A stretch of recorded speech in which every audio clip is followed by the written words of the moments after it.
Good morning, good morning, good morning, good morning.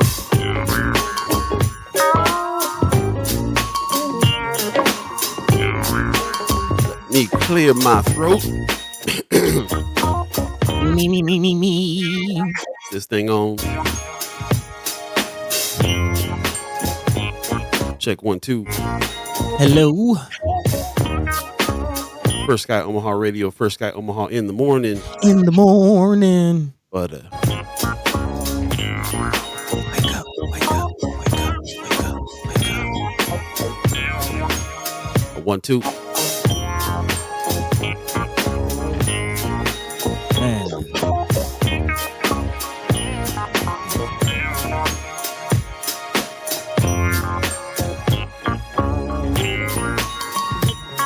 All right. Man. All systems go. You good over there? Am I sounding good? Am I looking good? Hey. So fresh and so clean. Hey. Feeling good. How are you?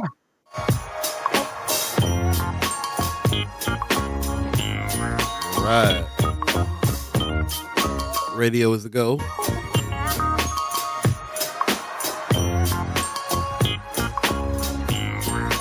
You're already hearing the music this time, right? I'm not just bobbing my head to nothing. Oh, yeah.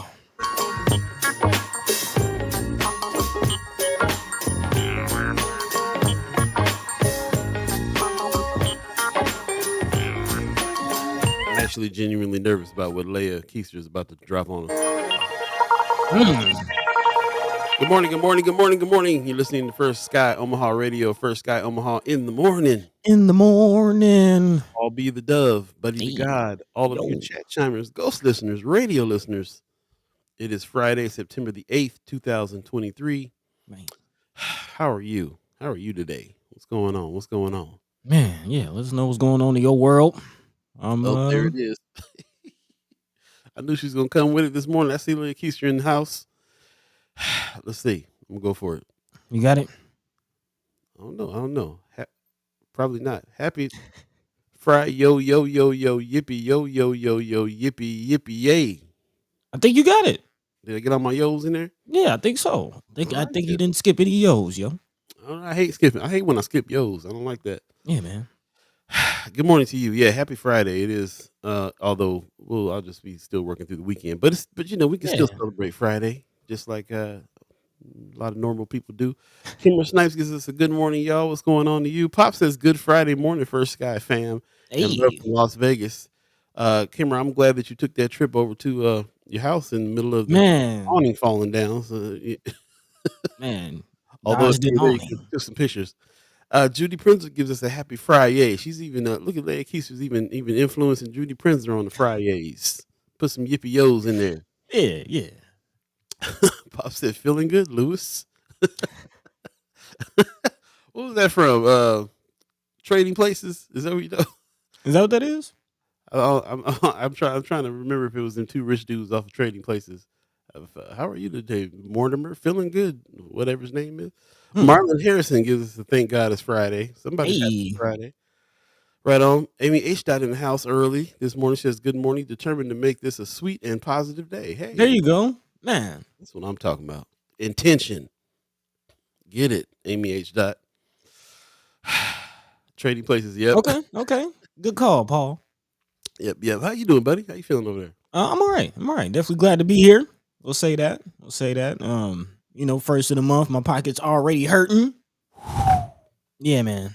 Yeah. That accident is weighing on your boy. Oh man. I think my pockets are hurting more than my back was. Not what you need. That's not what you need. No, but we're gonna make it through. So yeah, we here. Definitely glad to be here. Looking forward to today. Looking forward to the weekend. Rolling with the punches. Yeah, man. I forgot to grab the photos of what happened over there at the headquarters.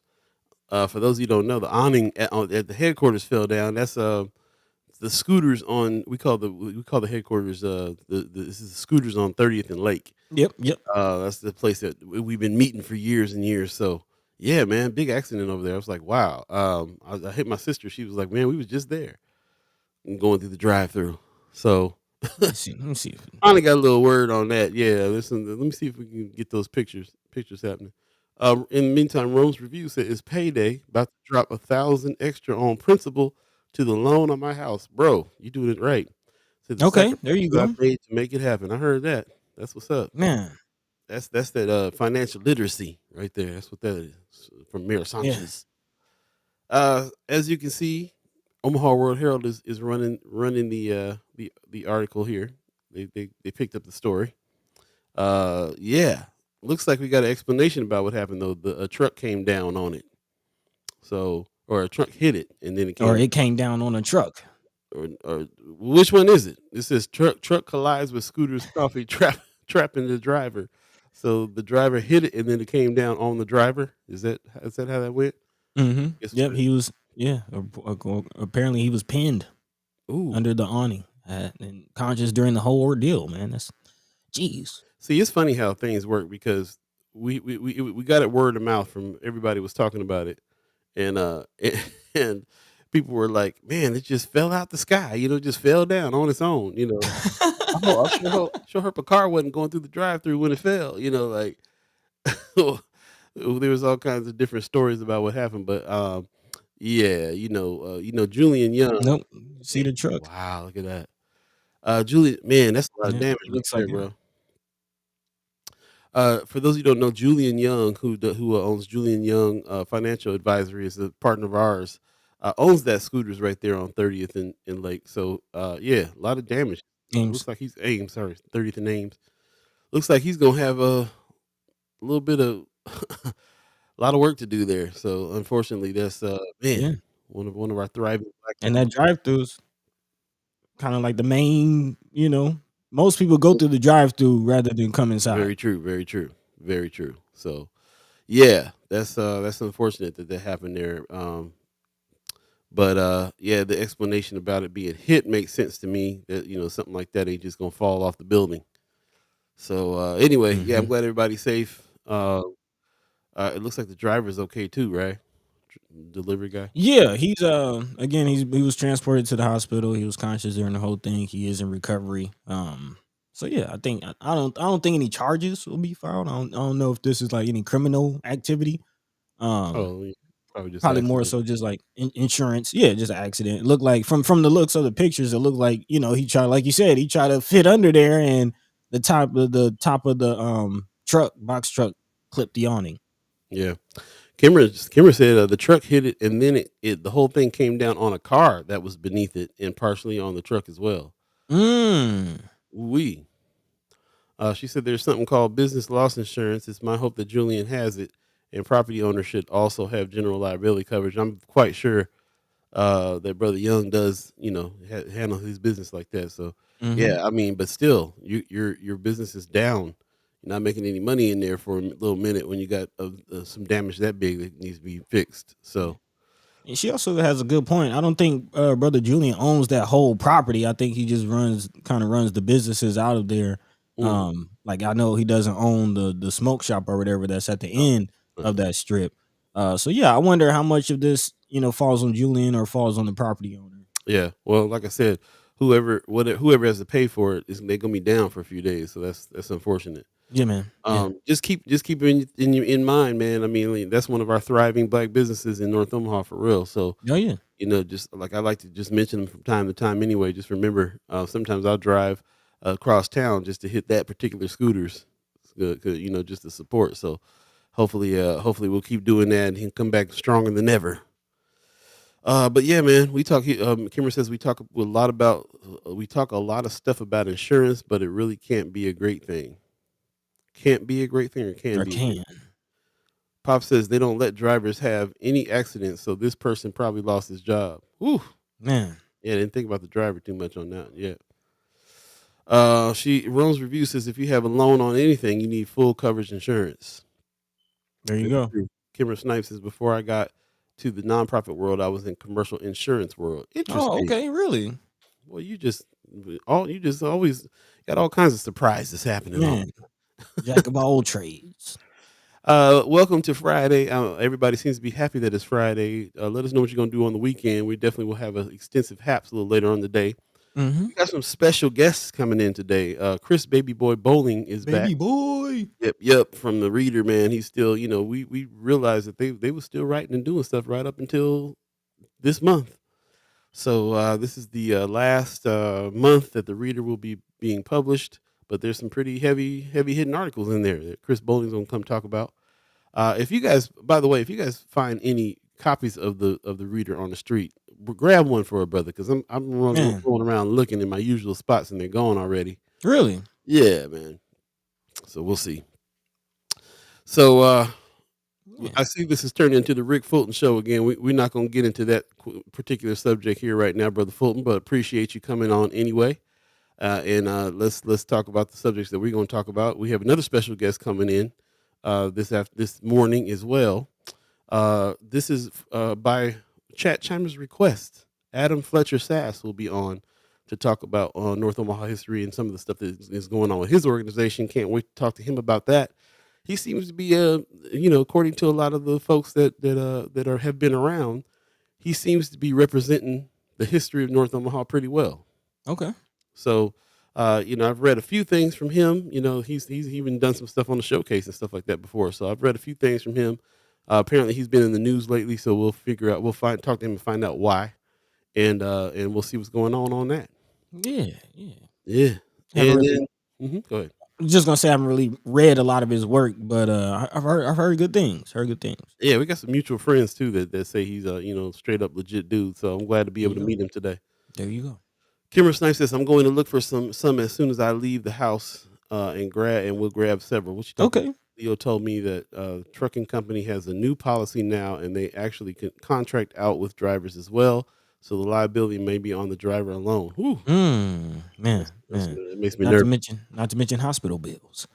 Um, Me. yeah. But she was talking about the reader. She's gonna grab a couple readers when she leave the Thank you, crib. thank you. Yep, Yes, yep, yep. please, please, I know please you were grab one looking. for brother. Amy H. No Dot is in the house. Good morning. She says, "Good morning, Hey, all. Thanks for joining us." hello. Mm-hmm. Let's see. She says, "Any send the Addy, and I can." Okay, she's talking to people in the chat. Appreciate that. Yeah, yeah. Chat Chimer's making plans. Like to see it. Like to see it. Bring it together. But yeah, just about a few minutes until we start the show. Before then, how you doing, Paul? What's going on in your world, man? Man, hanging in there, bro. Just same stuff. I'm just working all the time. Yeah. Lots going on here, especially the end of the year. If you're associated with any nonprofit organizations, then this is the time that the appeal letters are going out, and the grants are being written, and the fundraisers and the galas are about to happen, and all these things. So yeah, I'm doing a little bit. I'm moving into that direction a little bit with Benson Theater, and then of course that's what I've been doing with First Sky Omaha as much as I can. Hmm. So yeah, we're really trying to get it going, and so it's getting even busier than it was. So just trying to just navigate my time and make sure that I don't overdo it like I have the tendency to do. So with that, I'm other than that, I'm pretty cool. I guess Yeah. everything's everything right now. Yeah, I will say we are also, racking our brains, head smoking on this whole 1024 DED Bible that they released. Bro. Looking through that, trying to gain some understanding. I know again, a few people in the chat have, applied, so definitely look through that. I feel like it does a pretty good job at kind of laying out, what qualifies you, what disqualifies you. There are some things that may disqualify some people. I think Brother Rick Fulton was trying to get a sports team or some kind of sports situation going. Looks like that's going to be very hard. Uh, Mm. yeah, yeah, yeah. I think also Bill King was asking about whether or not broadband and internet, which does not qualify for this grant. So, Mhm. yeah, yeah. Look through there. Look through there. There's some information in there. Well, I will say this: there's a meeting coming up here that everybody's been putting in. Friends of First Sky Omaha. I forgot to grab the flyer for that, but I'm gonna grab it right now. Should be pretty interesting. North Omaha Community Meeting and Summit with Senators Terrell McKinney and Justin Wayne, Saturday, September 9th. So that's tomorrow. Yep. Yep, 8:45 breakfast, networking, and community resources. 9:15 to 10:45 interactive meeting. This is gonna be at North High. Good. The agenda is North Omaha recovery grants. Man. So they're throwing an impromptu quick meeting here to get it going and continue the conversation here. So that's what's up. I wonder if this would be the meeting that everybody thought the other meeting was going to be. And uh, Yeah, it could be. Let me see if I can grab this flyer real quick. But yeah, it could be. Could be. I hope that it'll be able to answer some questions and all that good stuff. Speaking of answering questions, if you got any, get ready. We got Baby Boy Bowling and Adam Fletcher Sass coming through as special guests on another hot, fresh edition of First Sky Omaha in the morning. in the morning, All B, buddy to God, all of you. Let's go. let's stop.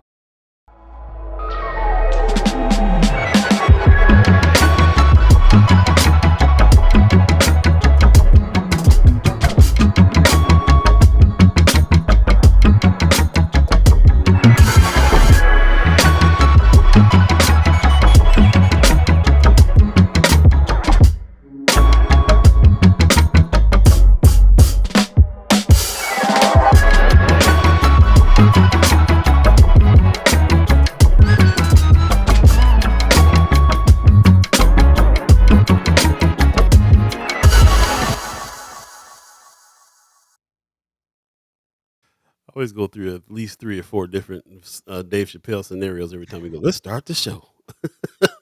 That's Oh, literally man. welcome, Hey, welcome, welcome, welcome, welcome. First Sky Omaha Radio, First Sky Omaha in the morning. in the morning. All B, Buddy Luther Vandross, all Hey, you Chad Chimers, Ghost listeners, radio listeners. Let us know how the mix was this morning. All radio listeners over there on firstsky.omaha.com, the listen button. Check that out. Let us know what's going on over there as well. It is Friday the 8th. Lots going on this weekend. We will have an extensive hap, so get your haps ready. And as we spoke of before, special guests coming on. Chris Baby Boy Bowling and baby Adam boy. Fletcher Sass coming through. Hey, Good morning. Mama God is in the house. Mama God first. She says, "Good morning, First Guy fam. Good morning to hey, you." my dukes. Top of the morning to you. Yeah, yeah, yeah. Yeah. Uh, Also, mhm. Cameron giving us some context on those meetings you were just talking about with the senators. Yes. Okay. Okay. Wait. No, that's a different meeting. Is she talking about the September 12th meeting? Oh, for One Omaha. Yeah. So I'm looking at the September 12th meeting. She's talking about One Omaha. The speaker series, she's saying. But above that, she says they're going back to doing their monthly meeting. So this meeting will also happen next month, but a different topic. So again, they won't be talking about. I think she's qualifying or clarifying in the chat, but I think you're talking about the senators, senators Wayne and McKinney. Yeah. I think yeah. That's where I think we're talking about those. But yeah. Oh, she says Empowerment Network. So is this? That's what I was wondering because it looked like the Empowerment Network was the ones putting this flyer out. But I didn't. Did I see him on there? Here's the flyer right here. Let's check it out. Yeah, hosted by Empowerment Network, Black Men United, and others. Oh, okay, okay, and so the senators would just be a part of that. Yeah, yeah. Okay, okay. Unfortunately, it's during our content creators camp that's happening tomorrow. There's always something in the way, man. Who everybody trying to do Man, something on Saturday? We thought Saturday morning was going to be out of the way, but I guess it's just other stuff happening. busy. But anyway, yeah, Content Creators Camp 2023 is happening tomorrow at 10 o'clock. We'll be at Elevator Spaces again. Again, we apologize for the mix up last week. For those of you that came through and realized that we weren't there, we had been double booked. There had been some miscommunication and so on and so forth, but we're all good now. We'll be at Elevator Spaces tomorrow at 10 o'clock. Week 5 is happening. This is a 12-week course. If you have not signed up, we really, really encourage you to do that. We got some really good instructors and stuff going on here in order for you as a content creator to be a citizen journalist, to be a person who is a trustworthy source of news and be able to be in contact with your neighborhoods, be more in communication with the neighborhoods about what we need here, and be able to tell our own stories and so on and so forth. So uh, we've been doing really good so far with the content creators camps. They've been pretty exciting classes, almost like little mini Chad Chambers kickbacks. Hey, So yeah, if you're so inclined, come on through 10 o'clock tomorrow, 10 to 12 at Elevator Spaces. We'll see you there. Yes, and anybody who's not registered yet, you can go to Friends of First Sky Omaha. It's pinned at the top. Just go ahead and click that and register for us. We really appreciate it. tap in, tap in. Come on Um, through. Camera kind of giving people a game plan for Saturday. She says go to the Empowerment Network first, get some Big Mamas breakfast, and then hang out for a while, then go to the camp. Okay. Oh, okay. Yeah, so Okay. she's encouraged everybody to come late. Yeah, yeah, go ahead and do that. That's cool. That's strike 1, Kimra. Imma start your strikes already. No, I'm just playing. Yeah, Uh, that's good. That sounds like a good plan, man. We wanna be a part of all these things. I'm the instructor for tomorrow too, so I might start a little bit later, just in case anybody wants to go and, represent at that meeting over there at North High. So that's what's up. Appreciate that very much. Malik Rogers says, hope they discuss the low academics and high suspension of black males in Omaha public schools. Disappointed to see Ricky Smith skip out of the budget hearing yesterday. hmm. Hmm. Okay. We'll actually be talking about some budget standoffs and things that's happening between the governor and school superintendents throughout the state. Bro, we Yeah, got some news today. I was looking at the yeah. headlines like we got news today. For real. I mean, Let's let's go ahead and run through it. Let's run yeah, through yeah, it. let's run through it. Of course, we talked about the situation going on at Scooter. So again, prayers going out to brother Julian. Hopefully, Yeah. and anybody that was injured in that situation, hopefully they're all right.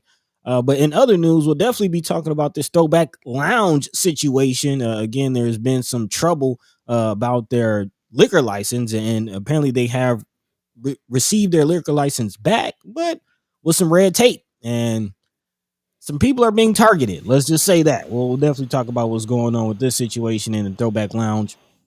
Also, speaking of standoffs, there's definitely a rift between the governor and his administration and school superintendents who are kind of having a rift between or over tax relief. Mm, Apparently, there's about 300 million extra dollars that was made available to schools through bills passed in the last session. But again, there's a disagreement on how to spend that money. So we'll definitely jump into that and continue to follow the money, especially with schools. Looking at the situation, as always, the question is, what are they spending the money on? Where does it go? So we'll definitely look at that situation. Also, speaking of following the money, the state's treasurer is an open seat that a few people are applying for. A few names have been released by the Nebraska Examiner, and yeah, we'll look at what's going on with that situation. Again, the treasurer definitely being one of the more important seats, I guess you could say, in the state as far as dealing with the state's money. Again, following the money is the theme. So we'll look at that situation and who's applying for that. Very interesting. mhm. Also, looking outside of the state, kind of expanding our view into the region, looking at our neighbors down in Kansas, there's a couple things going on in Kansas that we should be made aware of. A new ICE detention center could be making its way to Leavenworth, Kansas, a private jail not too far down the road. And of course, we know that ICE is very, very active in our communities. So, again, it definitely something to talk about having an ICE detention center not too far from Omaha. Also coming out of Kansas, so we've been kind of looking at the situation. The Marion search warrant that went in on the newspaper there in the Marion County Record, who again hurled obscenities at officers searching living rooms, and apparently again there was a connection to the death of the co-owner as a result of this search warrant, and now the Kansas Commission is seeking a magistrate's perspective, looking for more judgment on this situation. So we'll definitely dive into that as we are in the media game and all about freedom of speech and again, news gang, as Paul likes to call it. News gang. Yeah, news gang. So yeah, we'll be diving into all that and more. And as always, if there's anything on your hearts and minds that we're not discussing, feel free to drop that into the chat. Let your mind be free. Let your voice be heard. And as Paul mentioned earlier, we're also expecting a couple guests to roll through. So looking forward to that conversation. Chris Baby Boy Bowling Hey. coming through and Adam Fletcher Sass. So Yeah, yeah, man. yeah, jam packed day. I see Vaughn Chapman in the chat. Good morning to you. Appreciate you coming on through. Brother Chapman is one of the ones that asked for Adam Fletcher Sass to come on, and is saying, like I told you, some of the ones that have been around are saying this brother Sass has been actually, capturing the essence of North Omaha in his writings and stuff like that. So can't wait, Good, really can't wait to talk to him. That should be cool. good, But what is on everybody's hearts and minds, I can see because of the chat chimers that are going in on Friends of First Sky Omaha with this. Everybody's talking about this throwback lounge hmm, situation because it's a ultimately people are getting they get these conditions in order to have their liquor license. Wait till you hear what some of these conditions are, and it's very reminiscent of some stuff that we went through with 1% cats over there at Reverb Lounge and Waiting Room. So yeah, let's jump in. Yeah, let's go ahead and dive into it, man. Again, and this I want to attach it to a conversation that we've been having here on the show, as far as what is there for young people to do, especially young people in our community. What constructive, what where can they go? What can they do? And apparently this is one less thing for them to do. I haven't personally been to the Throwback Arcade Lounge, but I know a lot of people have. I've heard good things. I've seen pictures of the inside. It looks like a cool place, but I don't feel like I will ever be there. And I think they're putting it close, or putting it clear, that people like me aren't welcome. This coming from KETV, the liquor license for a downtown Omaha bar was approved with a long list of conditions. Haha. The Nebraska Liquor Commission approved the license for the Throwback Lounge on Thursday after it was denied by the Omaha City Council back in June. And the council cited complaints outlining disturbances and fights, but club managers say that they did have a learning curve that they had to overcome since opening in 2020 in the heat of the pandemic. But it seems like that's not good enough, as they were slapped with a long list of stipulations and red tape in order to continue their activity. And we'll just run through it really quickly. One, no drinks after 1 a.m. I mean, come on, what kind of party is that? Also, no third party promotions or events. So if you're a promoter, or say First Sky Omaha wanted to throw an event there, apparently we can't. Mm, Also, and this is the big one that we should read between the lines on, listen closely, because one of the big stipulations is a screening. And as a DJ, this is ridiculous. mm, Screening of any DJs who are quote unquote attracting the wrong crowds. mm, Who are they referring to? Also, security to follow the patrons outside the building and stay with them until the crowd has left. Also, continuing to help neighborhood with patrolling and cleanup. Also, commission will make every effort to make reports available to the bar so they know what the issues are. And that's in case of people complaining and things like that. They're also required to continue current policy as to limit the quote unquote type, nature, and size of promotions, including but not limited to third party promoters. So they don't want any promoters, nobody throwing a party there, nobody doing anything there. And again, who are they referring to when they say type and nature of the promotions? What type of events are they talking about? Paul, what say you?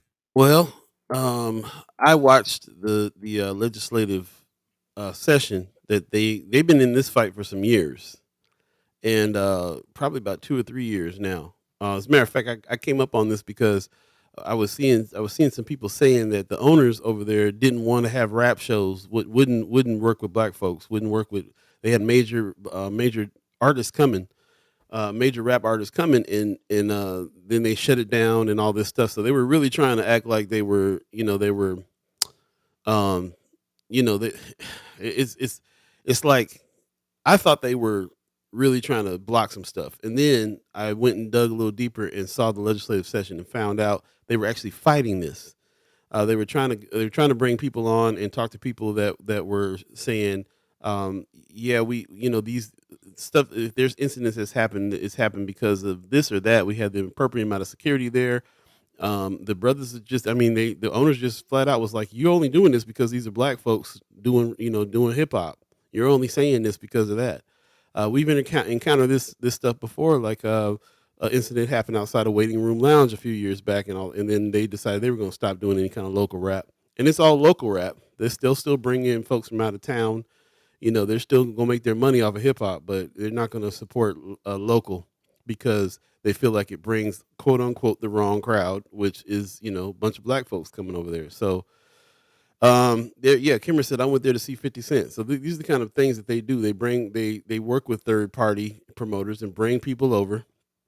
50 was supposed to just come and just kind of do a meet and greet. I heard he ended up lip syncing over his own tracks and have Mm. a little show happen. I like 50 Cent, man. 50's he turned out to be a really interesting dude to me. I've Um, always been a fan of 50. yeah, especially with him, especially because I don't like Ja Rule, but that's a whole nother story. Uh, but yeah, so this is the kind of stuff that they do over there, and they're really the only real lounge that's only really spot that's doing that kind of stuff and catering to just whatever's hot, really, like what's going on. They don't have any discrimination against the patrons that they serve, and they're pretty much hip hop heads too. So they're like, we gonna do over here. But they've been fighting for years on this. And like I said, I hit a legislative session I thought was happening now. It was actually something from 3 years ago. They've been doing this for a minute. Mhm. So Mhm. yeah, really. Was it legislative or city council? No, it was a city council meeting. You're right. Yep, city Okay. council meeting. Yeah. So, yeah, here. I mean, people in our community, people in our chat right now. Wanda Lewis says my daughter opened up for 50 Cent at that club in 2021. It was a nice club inside with an open roof and in the top floor. Yep. Yeah, if you guys don't know where that spot is, it's downtown. So it's in the heart of downtown, which is another issue. It's in the heart of Mhm. downtown, which people feel like should be off limits to some people Mm. because of so it's also the neighbors complaining, it's the surrounding area, it's the surrounding businesses complaining. Um, excuse me, like it's just real. It's interesting how they don't really know how to communicate with black folks, especially young black folks. Yeah. There's I'm there's no thinking real communication there at all. You know what I'm saying?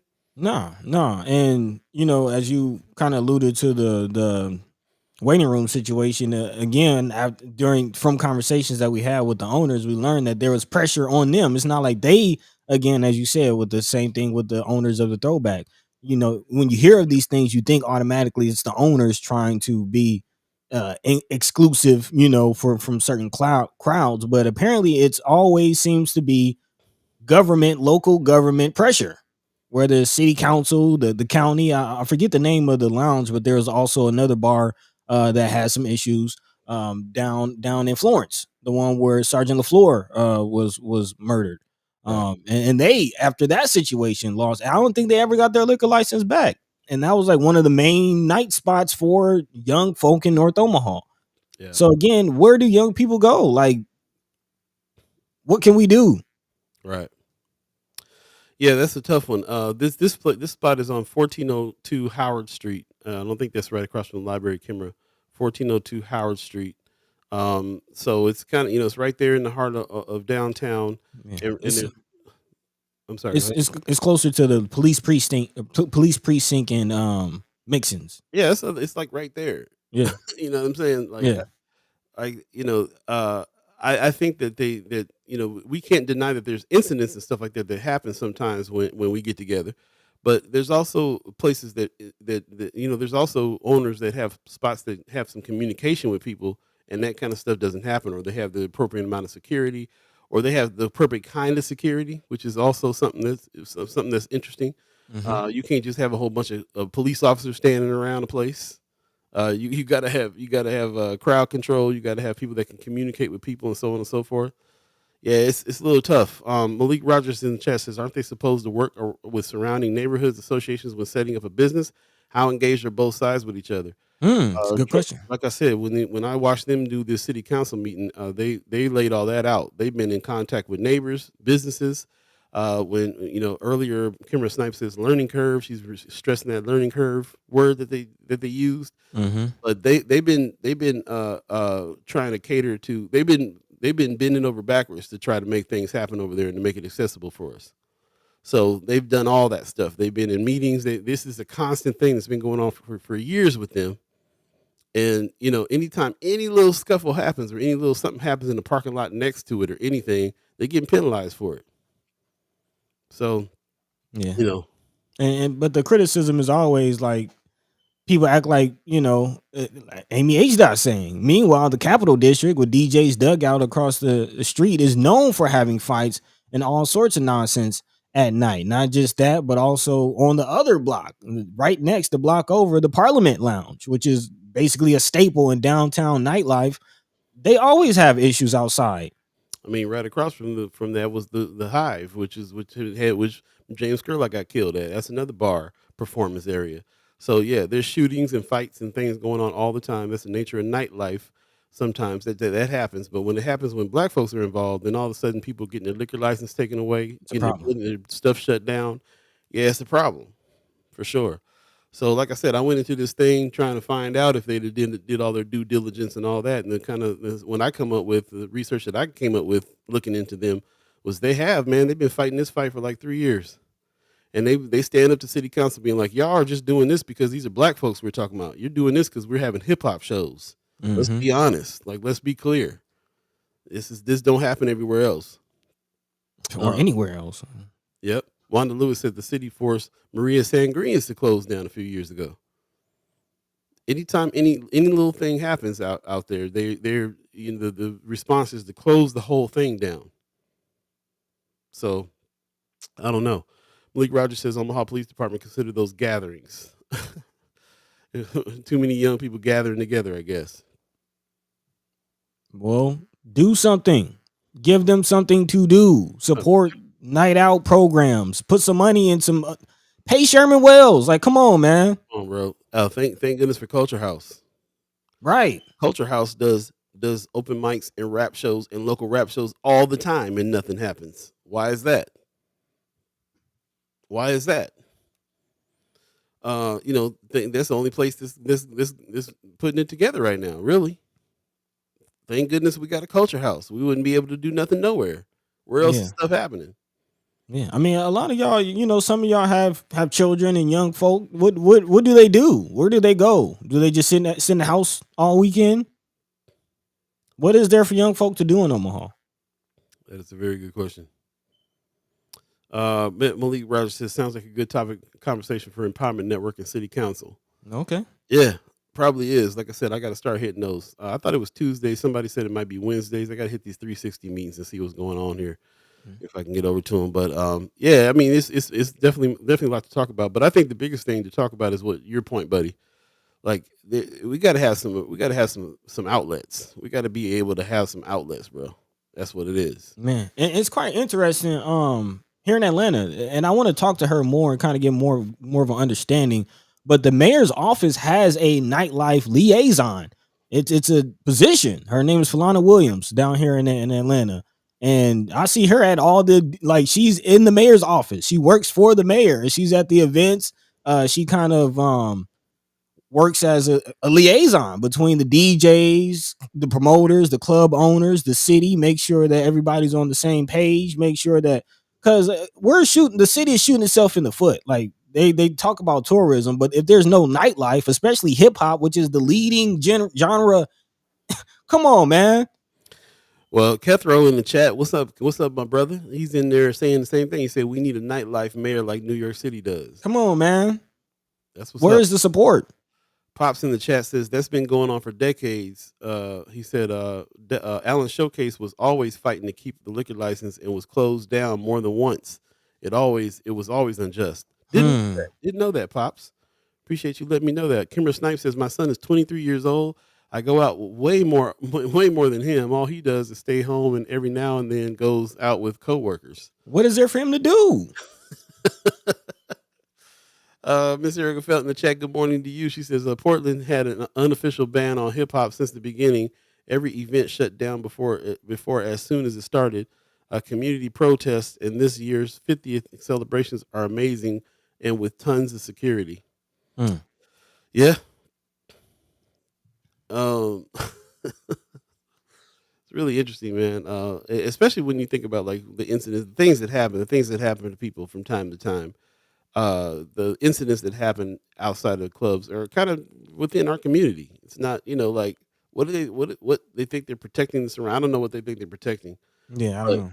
like I said, the protection. I worked in security for 12 years in California in LA, and it was more of a crowd control security situation. It was a black owned company. They put us together specifically to be able to communicate with people, not show a force all the time. I know the nuances of how crowds work.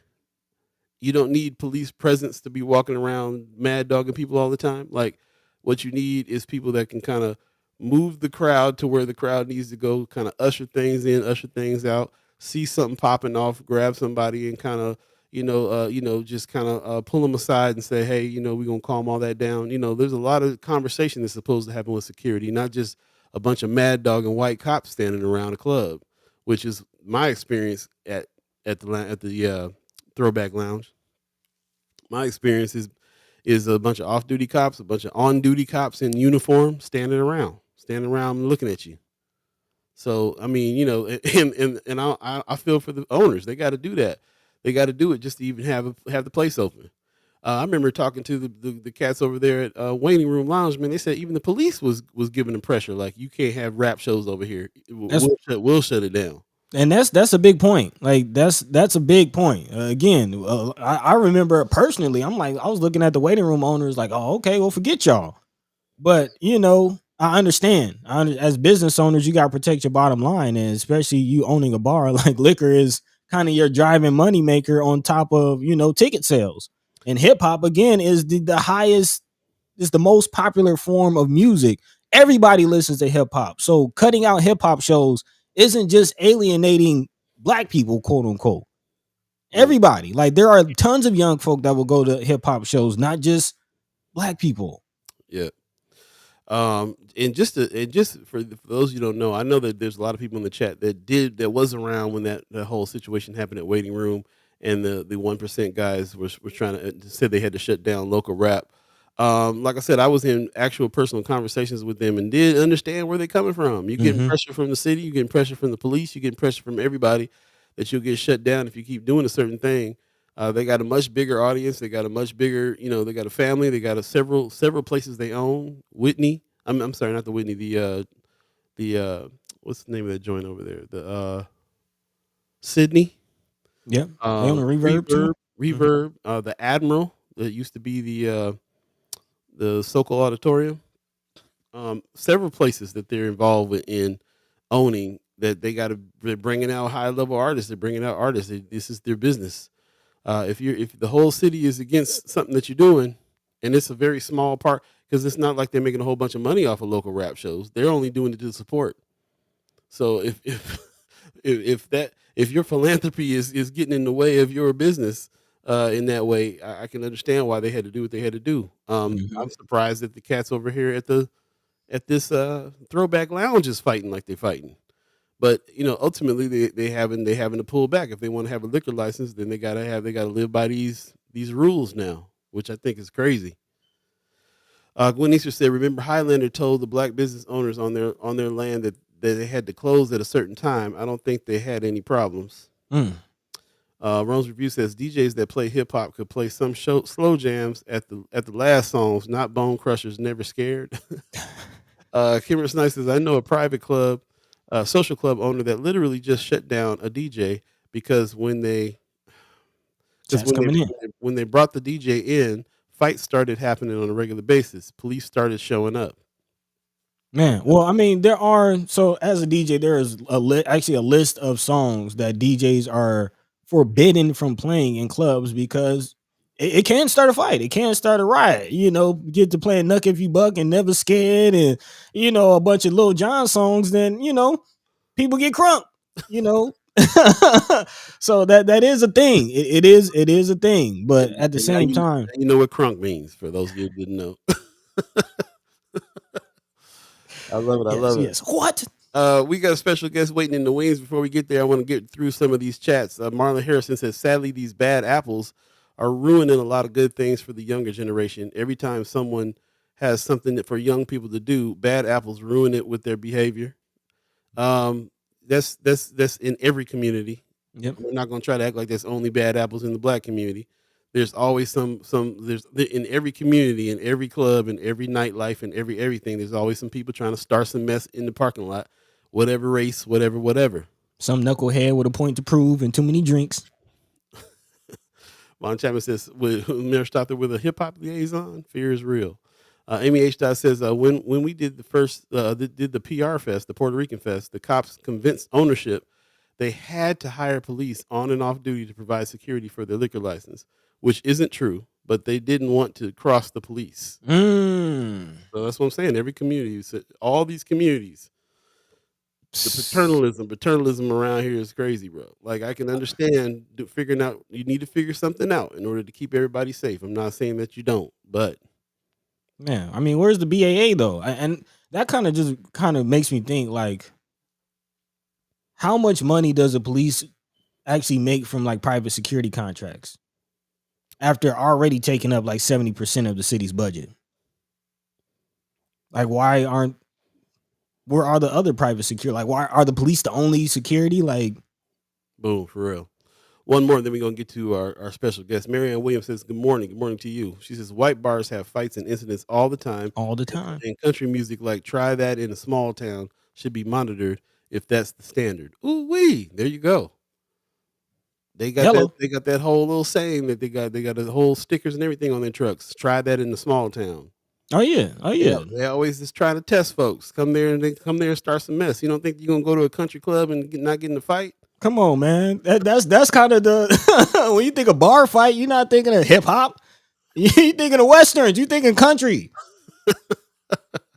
Come on, There man. you go. Speaking of somebody who don't know nothing about a bar fight or a country fight, we got Chris Baby Boy Bowling in the house. I don't know. Wow. I don't know. No, I mean, I'm not usually one to get into the fray or scrap. I just kind of keep my nose clean. That's what I Okay. meant. You doing the reporting. you in the back with a notepad writing it all down. Yeah, I'm so much fun at the show. Just writing down what everybody's doing. Definitely not a cop. Right. Looking like a narc. Exactly. Hey man, really, really, really good to see you. Welcome back. Chris, Yeah, Chris thank you Bowling guys in for the house. having me. It's been too long. Yeah, man. Really Yeah, had. man. How you doing, man? How's with the transition, the reader? Like, how you doing? I know, yeah. I'm good. Yeah, I mean, I'm sure you guys have been talking about it, but yeah, the Reader's last issue is going out on newsstands today. Yeah, I don't know. It's weird. I mean, we've known about it for so long now, a few months, that it's not like this big like climactic like ending. It doesn't feel like Mm. so. So yeah, I don't know. I mean, I'm really proud of our last issue, though. I don't remember exactly the page count. I want to say it's definitely north of like 80 pages. I don't know if it's more than Mm. 90, but yeah, so we got lots of people who gave their remembrances of the Reader. I saw Kimra in here. We got something from her and lots of other people.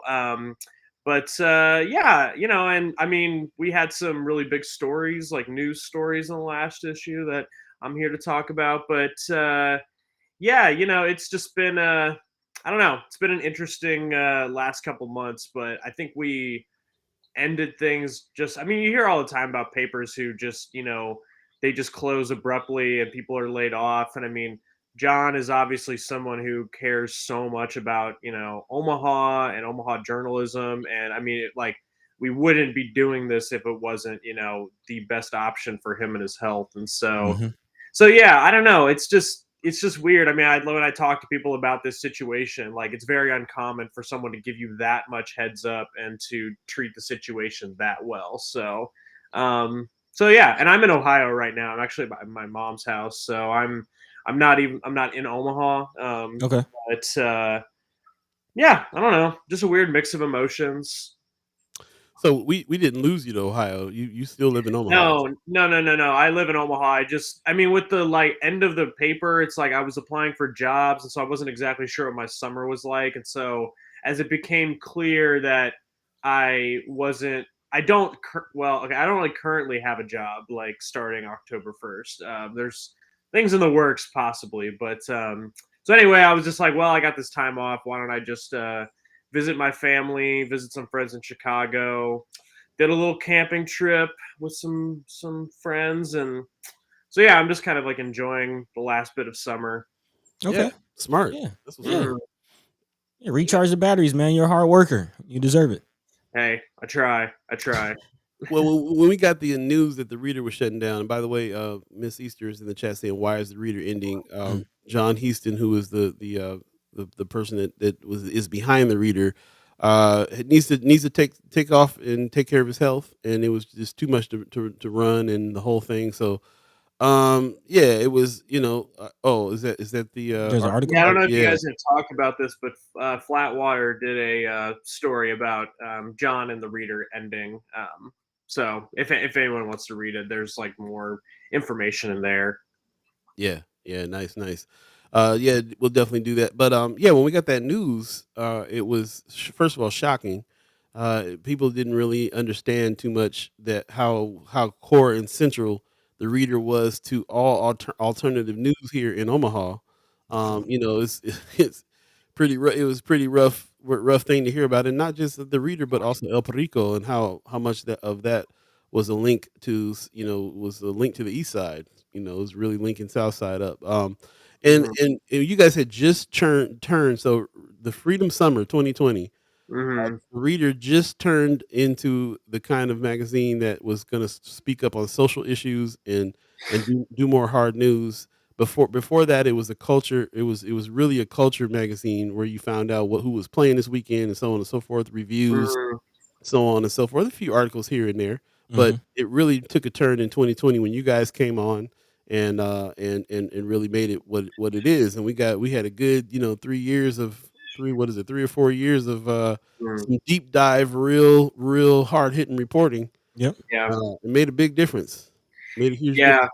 Yeah, I'm very proud of everything that we did, and it's kind of one of those things where it's hard to like when you're in it to really realize like what you're doing. And I mean, I'm not saying that like we uh moved heaven and earth in like our news reporting or anything like that, You but had impact. You had there impact. are there are a lot of stories that stick around. Like, I mean, someone, as the reader was ending, was just telling me you know like, I wrote this story about tax increment financing that I talked on here about like years ago, but apparently someone still brings that copy of the paper like to every city council meeting, and it's someone who has a "Make America Great Again" hat and everything. Which, if you know the reader, Mm. is not necessarily what I would imagine the reader's audience to be, but I think that just goes to show that the issues that we're talking about really resonate with a wide variety of people. And someone was telling me recently that Juanita Johnson was getting upset with someone in city planning at like a planning meeting or something. It was like, how can people even figure out about tax increment financing? Like, I don't get all this or whatever. And apparently, the guy, he's a very high up person in city planning. Apparently, he was like, well, they can read the Reader to learn about it. They wrote a story about it. So, Hey. there's things like that. The landlord database, the emails I've been getting have been slowing down, but there was a while there where every week I was getting a landlord that was like, "How would you feel if your name was on this list?" And I was like, "Well, Mm. I'm not a landlord that has code violations, so it's hard for me to put myself in that position." But so yeah, I don't know. And there's, I mean, like I couldn't even, one more thing I'll highlight is Bridget Fogarty, the last story that she did for us.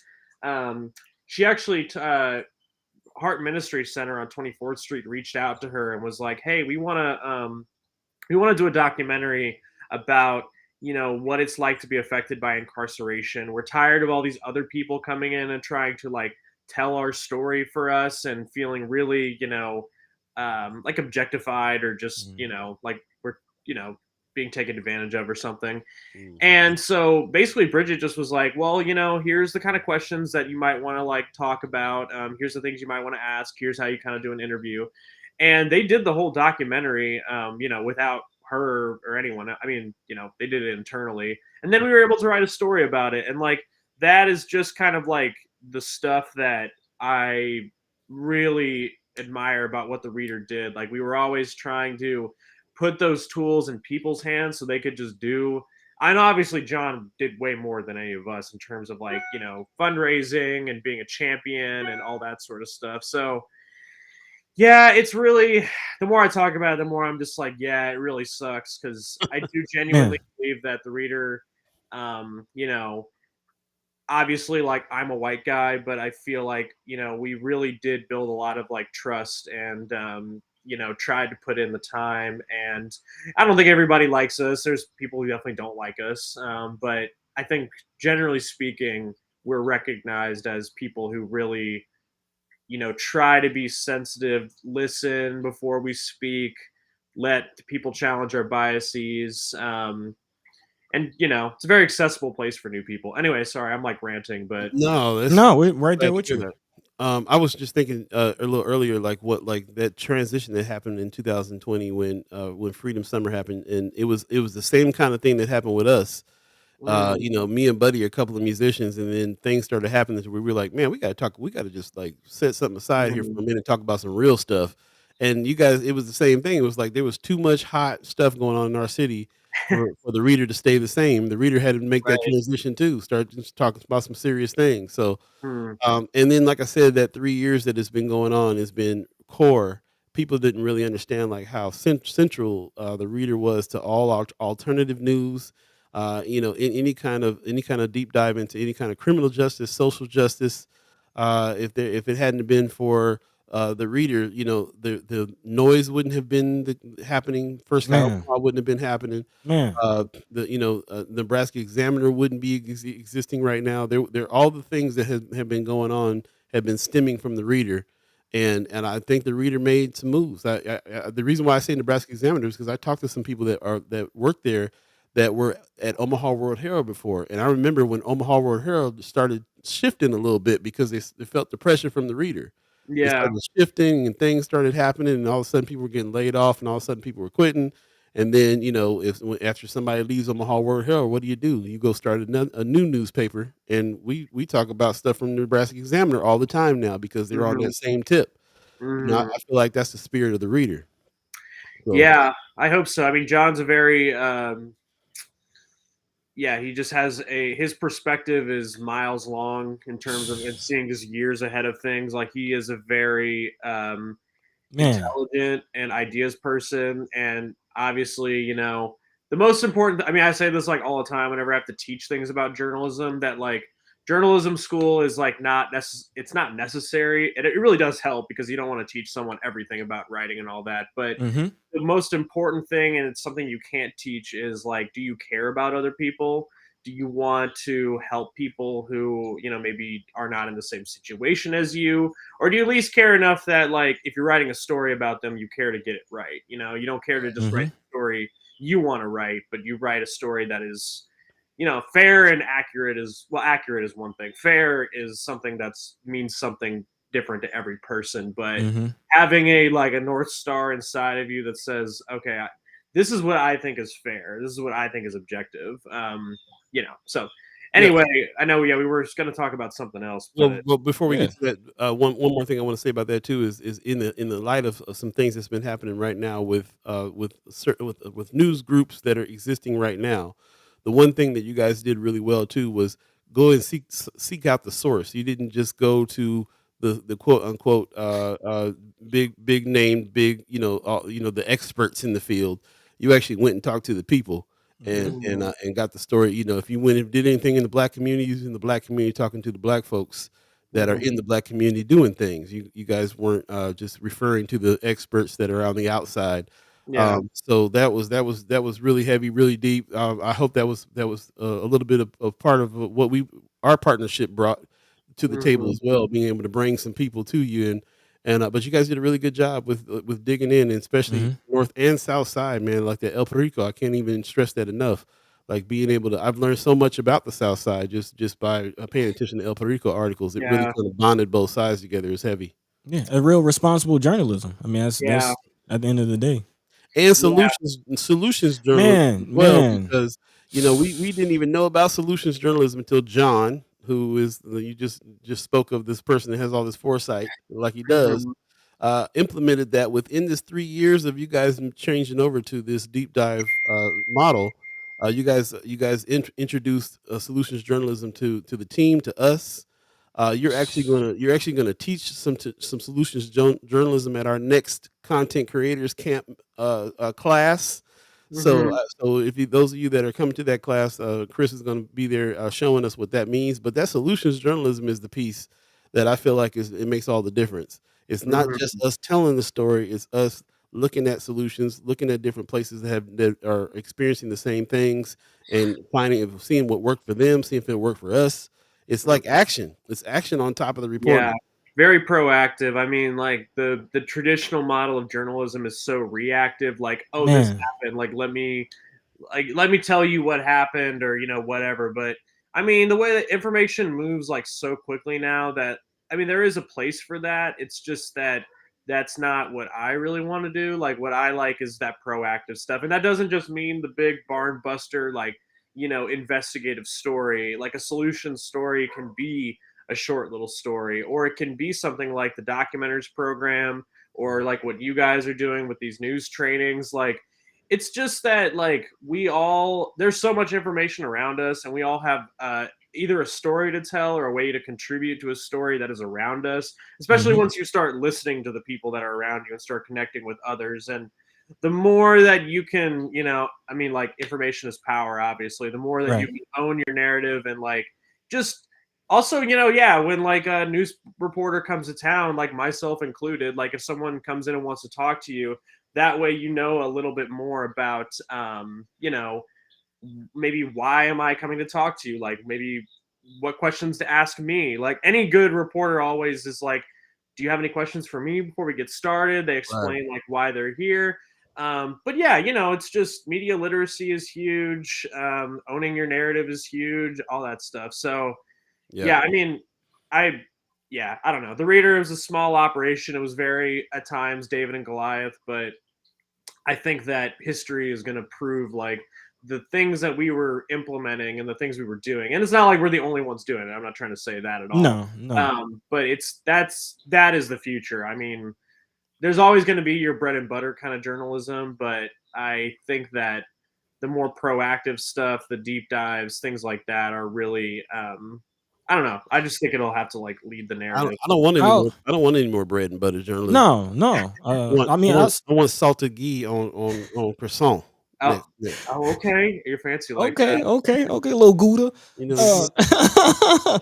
Uh, but yeah, just as I was gonna say, as a journalist, as somebody who did go to journalism school, who Mhm. does have the degree, and even prior coming to First Guy, even prior coming to working with the Reader, I was at Omaha Magazine, and shout out to the Lemke family and everybody at Omaha Magazine. But there, it was a difference. It was a difference working with the Reader, and it was a difference, just learning things about, like, my whole perspective as a journalist has changed, and I will contribute that to working with the Reader and learning things about solutions journalism, which even going through 5 years of journalism school, I never heard until I got with John. I don't Yeah, know about you, Chris, but yeah. that wasn't a thing in college. It's relatively like, I mean, the idea of it is not new, but it's when someone put a name to it is Mm-hmm. relatively new. Like, I don't even think it was really a thing when, because I graduated in 2014 and you were like what, 2012? 16. Okay, yeah. Well, no, actually, I graduated high school in 2014, college 2018. Anyway, yeah, so it's relatively new, but it's this thing like it's a win-win on all accounts because it's good for it's proactive. It's like, giving the story a little bit of room to breathe, but it also is really good for organizations because generally speaking, people like to read about solutions, which doesn't just mean like puff pieces and like, Mm-hmm. oh, here's like the kid with the lemonade stand and blah blah blah. It's like, I mean, we could talk about it with the story that I did in just a second, but it's really substantial investigative stuff. And Yeah. so yeah, people generally like it. It's a good way to like fundraise. It's a good way to get memberships. Like, generally speaking, people read the stories longer. So And um, that's enough of a teaser for you to teach this class, not tomorrow Saturday, but next week Saturday. The mhm. 16th. He'll be The there on the Yep. 16th. 16th. That's what we It's put up. it's 8:03 right now. If you believe in the concept of time, if you're just joining us, we're in the second hour of First Guy Omaha in the morning. In the morning. All Yeah. B Buddy the guy. We got Chris Baby Boy Bowling in the Baby house. boy. Man, if you guys know who he is, he's been on the show several times before, and is one of our favorite journalists. We really feel like you're doing some big work. Before we Good get work. to the piece that you're working on right now, I just want to jump to the chat real quick. Kethro, DJ Kethro in the house said Hey. the reader did a lot for music as well. Since I was a kid, I had a goal of getting on that magazine cover, and when that happened, my family thought I had finally made it. Yeah, He There I you said love go. reading that. That's so thank you. awesome. He said, thank you and the rest of the team for what you did for the city." That's Yeah, what's man. Like, I just want to lay this down. Like, again, you're kind of being modest there, Chris. But when I really think of the full picture of Omaha journalism, the Reader and what John did is at the center of all of it. I mean, Documenters Program, Noise, yeah, Us, the Reader, El Perico, saving the Omaha Mhm. Star at one point. man, Omaha Star. Like, the Reader is at the center of all of that. Yeah.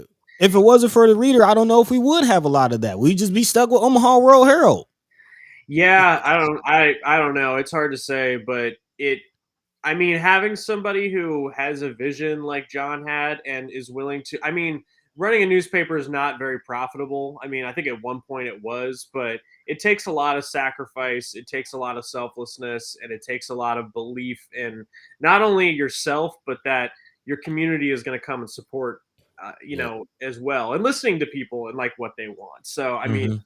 yeah, I don't want to give off too much modesty. It's just that I can't take credit for a lot of this stuff because Right, right.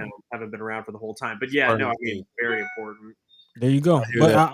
I will say let's transition into the story. Yeah. Uh, Okay, go ahead. because that's another thing. Again, as far as the reporting that the reader did, not just helping organizations, but willing to report on things that aren't being reported. And climate change is one of the big things that we were kind of talking about towards the end when this announcement was made. And it seems like you did eventually get into that. You want to kind of tease or talk about what the latest story that you reported Yeah, on? so, just for some context, in the end of 2022, I applied for a grant actually from the Solutions Journalism Network to expand our climate coverage. And my thought was essentially, I just don't see a lot of climate change coverage in Omaha, and I just wanted to do more of it.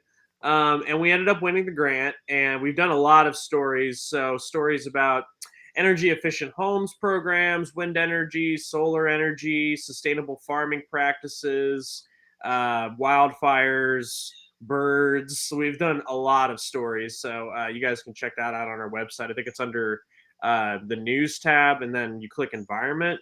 But the latest story that I just put out, my last story for the reader, is an investigation into the city's climate action plan. So the city is working on a plan right now that essentially measures what our vulnerabilities to climate change are, as well as like how much we're contributing to it. So think like, how is the city, vulnerable if the Missouri River floods, and also how many greenhouse gases do we, emit into the atmosphere through cars or buildings or whatever. So anyway, the city says that they're working on this big plan, but they've been going through lots of delays and setbacks. So I actually did like a FOIA of like 10 years worth of the FOIA is the Freedom of Information Act. So basically, like, give me all of your public records, all your emails, of the mayor's office and city council going back to 2013. I found out that they formally announced the climate action plan in February of 2021. And then it's basically just been kind of sputtering since then. But the big crux of the whole story is that in 2010, the city actually passed this massive environmental plan that was pretty much entirely volunteer led. And it had all these ambitious goals for like, let's reduce, our greenhouse gas emissions. Let's make sure everybody is living within a half mile of a park. Let's make sure our homes are efficient. Like all these like huge things. And then they basically just didn't do any of it. And Mm. so now people are basically like, how can we take you seriously when you say you're going to, figure it out again? So yeah, no, there's a lot to go through with the story here. One of the more interesting things that people have liked, if you want to scroll down a little bit, um, or I don't know if you can Yeah, scroll down yeah. the image, but there's a table that I built where you can actually read. There's that one right there.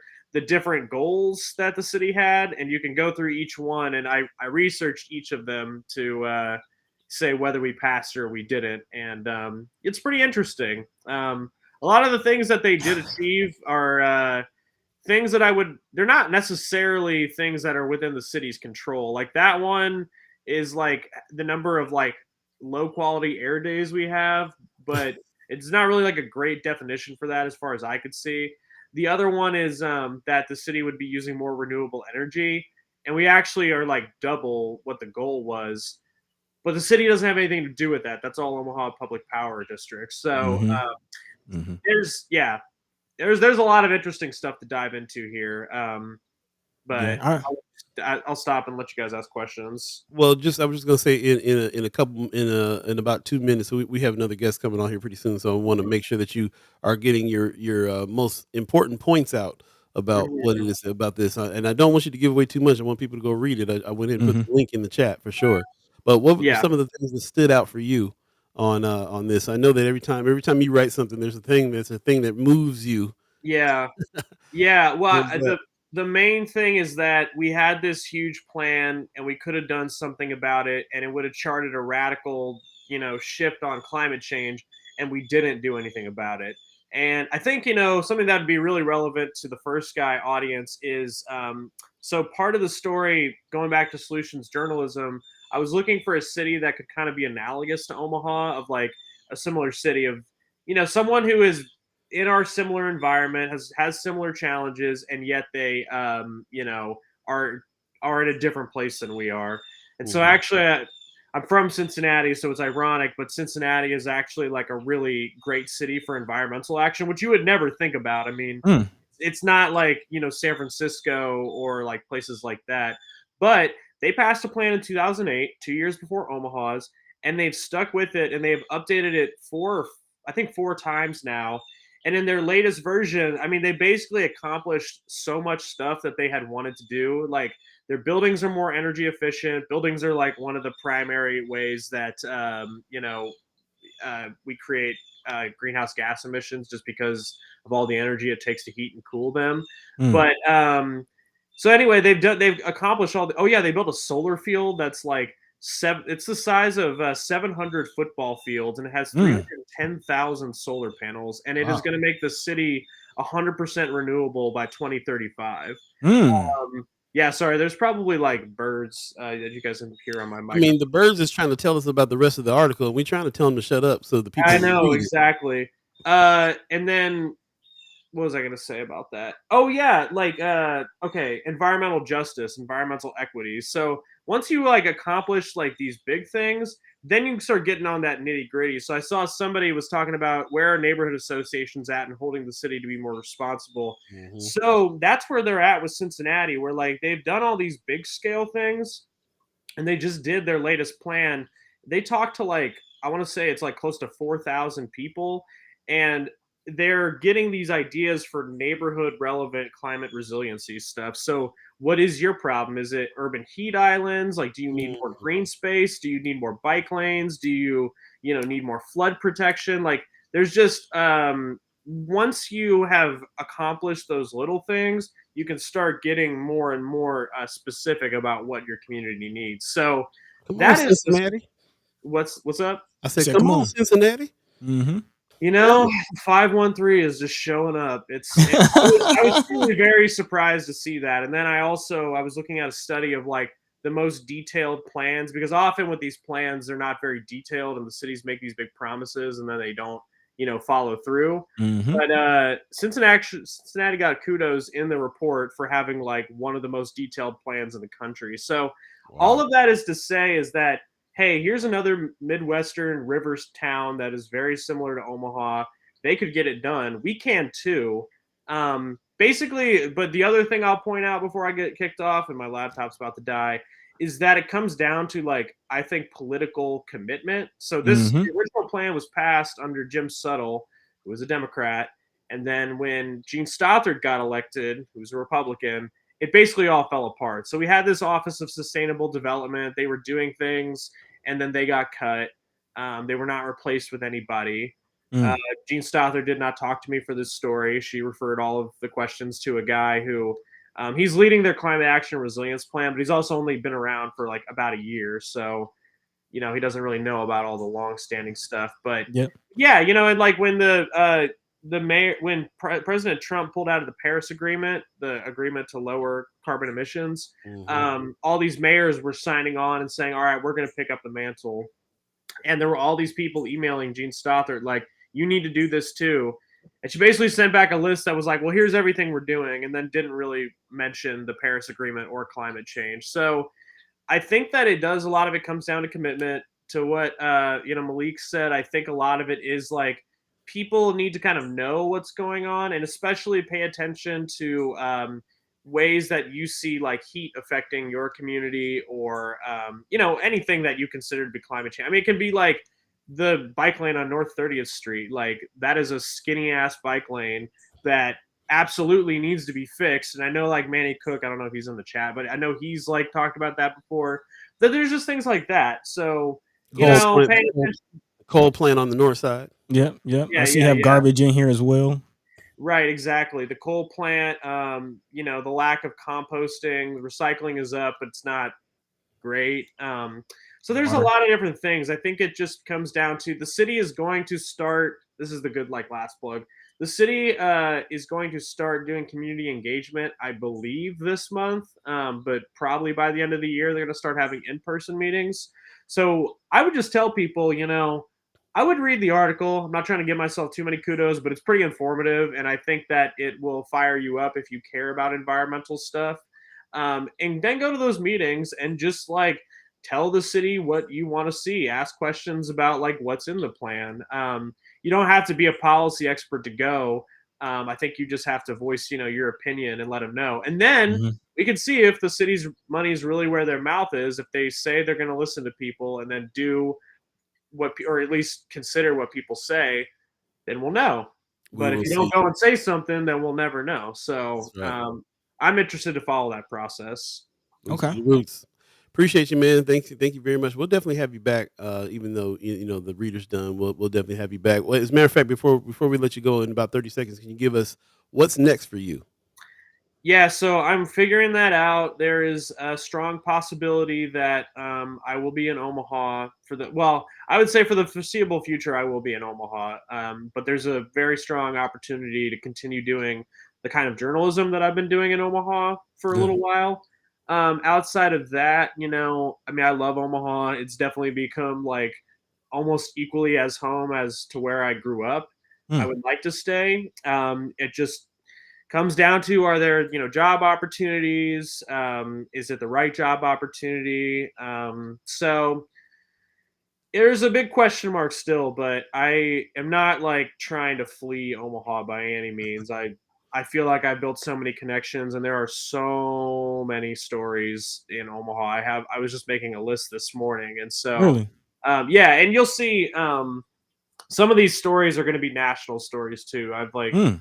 built some connections to like national outlets, so hopefully, well, not hopefully, I know that some of these stories are going to be getting nationalized, which is always something to put a little bit more pressure on people when it's not Yeah. just the free rag, writing about it, and it's like some big fancy outlet they I pay. hear that.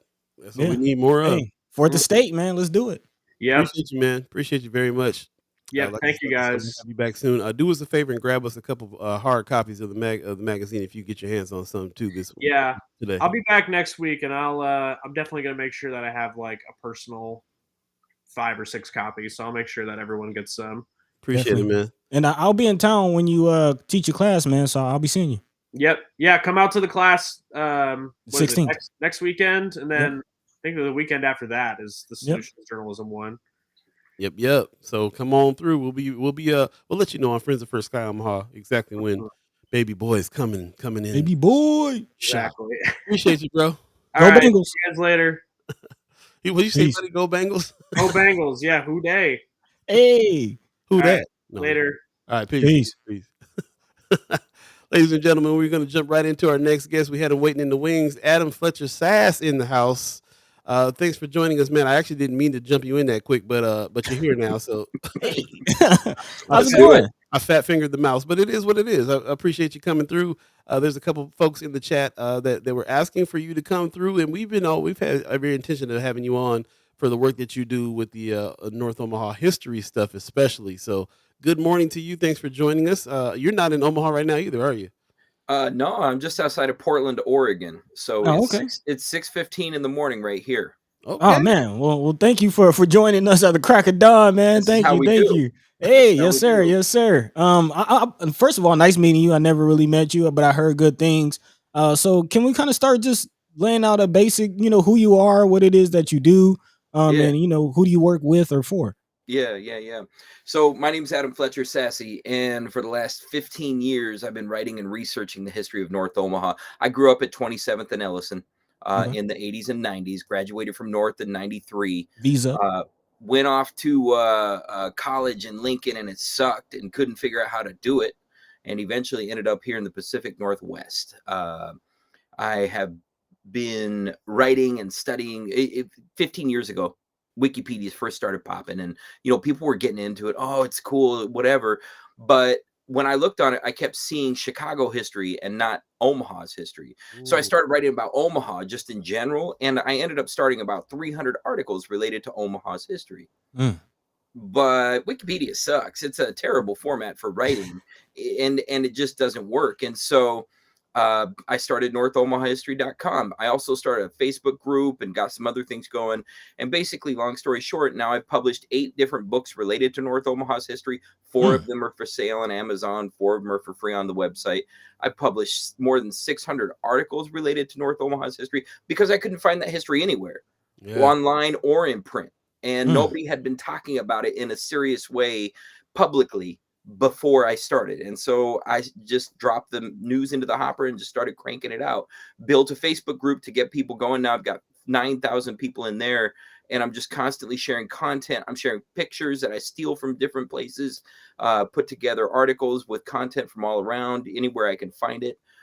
Because writing North Omaha's history is, of course, a very challenging thing because nobody's did it before. So yeah, now I'm just wherever I can be. I do this as a passion project. It's for the love of the place.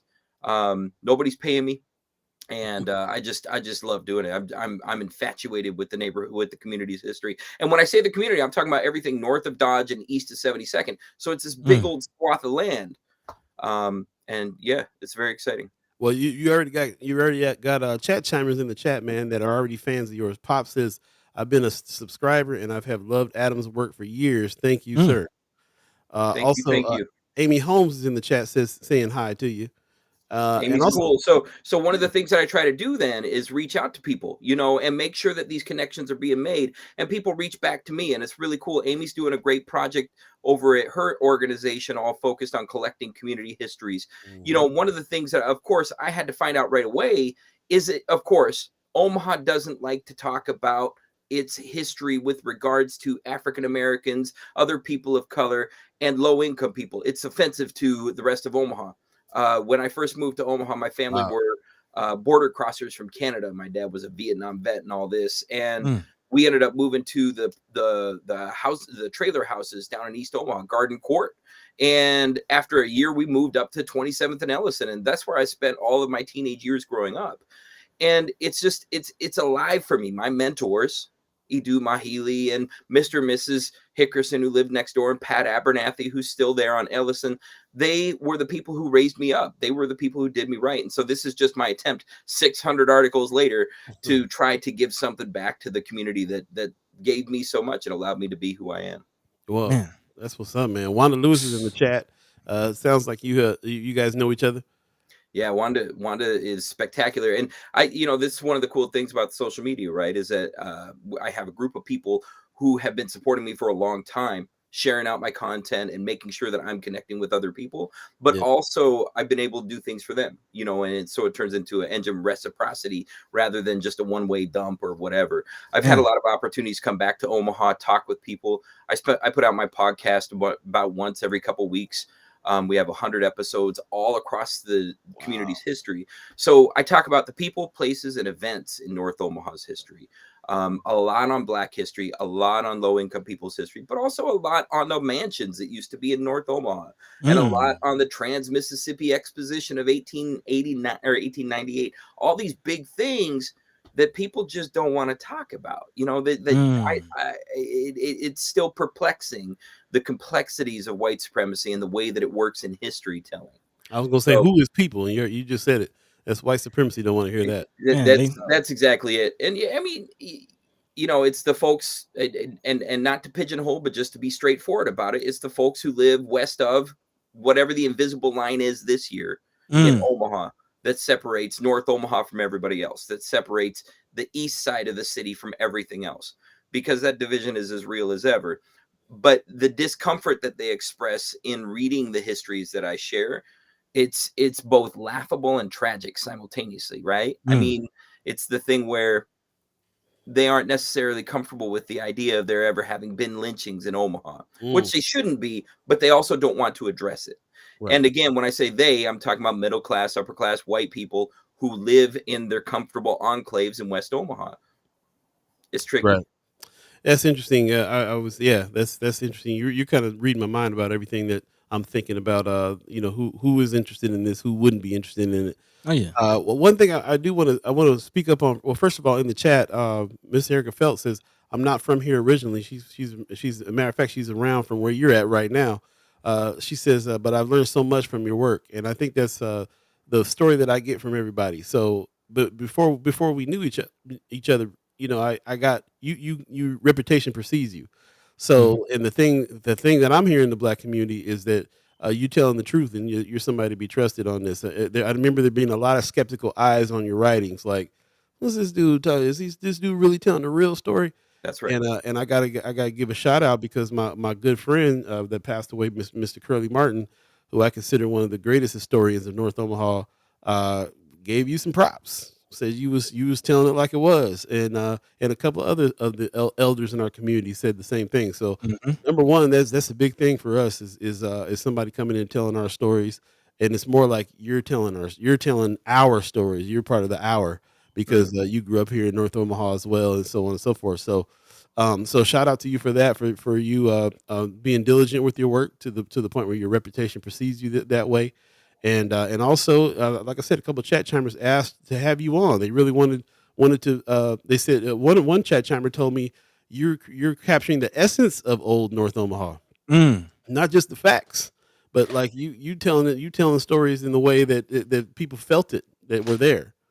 So I that's you. appreciate that. I all that, Paul. I mean, that's cool to hear. That's my flowers. I'll take them. Yeah. And that said, I'm still. I don't know. I was just a goofy white kid, and it was a challenging time when I was growing up because of all of those tensions in the neighborhood. 27th and Ellison is what it is, and it was what it was. But that said, I was haunted as a young person going on the buses up and down 24th Street, listening to the old people tell stories about those streetcars. And they were like, oh, a streetcar stopped on every corner, and every corner had a movie theater, and it had a drugstore, and it had a grocery store. And it just sounded pretend to me. I mean, it didn't Mm. make any sense to hear all of that. And Right. so all of that clung in my imagination. And then they talked about the buildings. And, you ride that bus up and down the street, up and down 16th, 24th, 30th. And you look at these old buildings and you catch like the brickwork, or you see the old houses and they got some leaded glass and just all of this stuff. All of that ground against my imagination with respect to um, the reality of the gang violence that was up and down Ellison. Mm, All of it ground against my reality of the police who made the neighborhood where I grew up. They made them take down the basketball rims because, wherever you have two or more African American men gather, you must have a gang and violence, man. according to their mathematics, right? Throwback lounge. Throwback And I lounge. knew all that was bull. I knew all of this beauty was somewhere in there, and I couldn't rectify the two. I couldn't balance it out.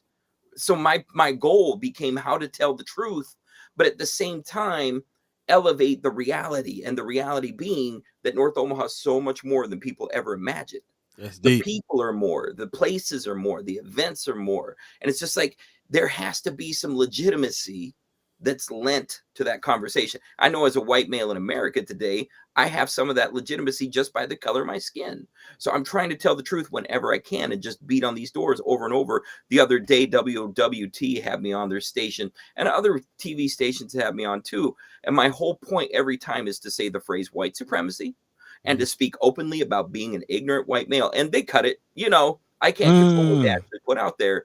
But when they do put it out there, I get opportunities to say things like lipstick on a pig when I'm talking about North Freeway, and I get to talk about all these other things. They come to me because they're comfortable with me because I look like them. And Right. yet we Mm. came from different worlds. I don't even understand West Omaha still today, and I've lived around the country. It's still Mhm. perplexing to me that it exists in the bubble that it does. Mm. But what do? You That's keep true. telling the truth and hope for the best. Yeah. I like when Miss Erica felt in there. She said, "I thought it was an older black man up until recently." So that just goes to show we talk about the so-called white and so-called black a lot on this show because we don't really believe in those are a couple of made up terms. There ain't no actual white race or black race. Human race. That's Whenever I'm talking about white or black, I'm talking about culture, Mhm. and that's why if you're a person that's perpetuating the culture, then you black. Whatever color of your skin is, don't matter. So I think that's really interesting that you're telling so much truth. People that don't know you think you black. That's how much truth you telling. mhm, But mhm. Wanda Lewis in the chat says, Paul, your relative Patricia Allen knows of Adam Fletcher Sassy's work. So you know cousin Pat. Yeah, I'm a big admirer of the Deuce, and just the way that she wrote it is elegant, it's beautiful, and it's definitely required reading for everybody who's interested in it. Hey, It's for Mm. real. It tells the truth. But and it's an interesting thing with your family's legacy with regard to the showcase. And just what that was for the community. And this really speaks to the whole picture, I think, is that this isn't my history. I am a guest at best, trying to speak truth, tell truth, and share truth with the people who are willing to read it and listen to it and see it. And I'm just trying to appeal on the real to people in from that respect. One Mhm. of the greatest challenges that I've ever had in this work is with a man with Matthew Stelly. Matthew Stelly was the North Omaha historian for decades. He worked for the Omaha Star for a hot minute. He was a historian who came out of UNO and the Black Studies program there. And Stelly was a very powerful man. He had a great voice, but when he read what I wrote, he called me out right away, and he was just like, "Nope, don't do that. You can't do that." And then the next breath was like, "That's great. You should keep doing that." And I feel that tension all of the time, still to this day. Still, Mm. he passed away a few years back, but his legacy sits on my shoulders. But so do all these other great people who have ever told me the truth. When I was a kid, one of my mentors in the Boy Scouts was Von Trimble. And Von, in his legacy in the community, is huge still today. And he died years ago, a decade ago or more. And I live with these folks in my ears, in my head, telling me to be honest, telling me to be real, but also telling me to dig and dig in ways that other people get uncomfortable with. And especially to me, I've got to be uncomfortable with it. And that's, at the end of the day, that's what it's all about.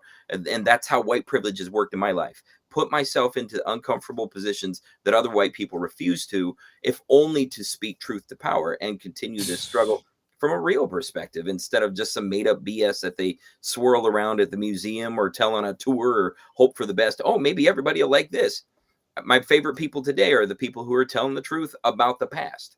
yeah. Mm. And so, every now and then, Preston Love Jr. and I, we will sit down and have that truth talk about, all right, here's the reality. And he will correct me and make sure that I'm in line.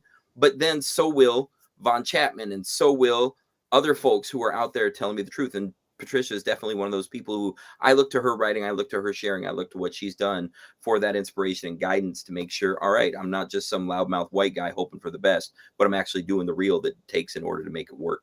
Man, I just want to say, man, like having Chris Bowling on right before you, um, we talked about this before when LB 1024 and kind of seeing what Senators Wayne and McKinney were dealing with in the legislature as far as allies and the need for allies, and I just want to again give you your kudos, like just hearing you talk, like you get it.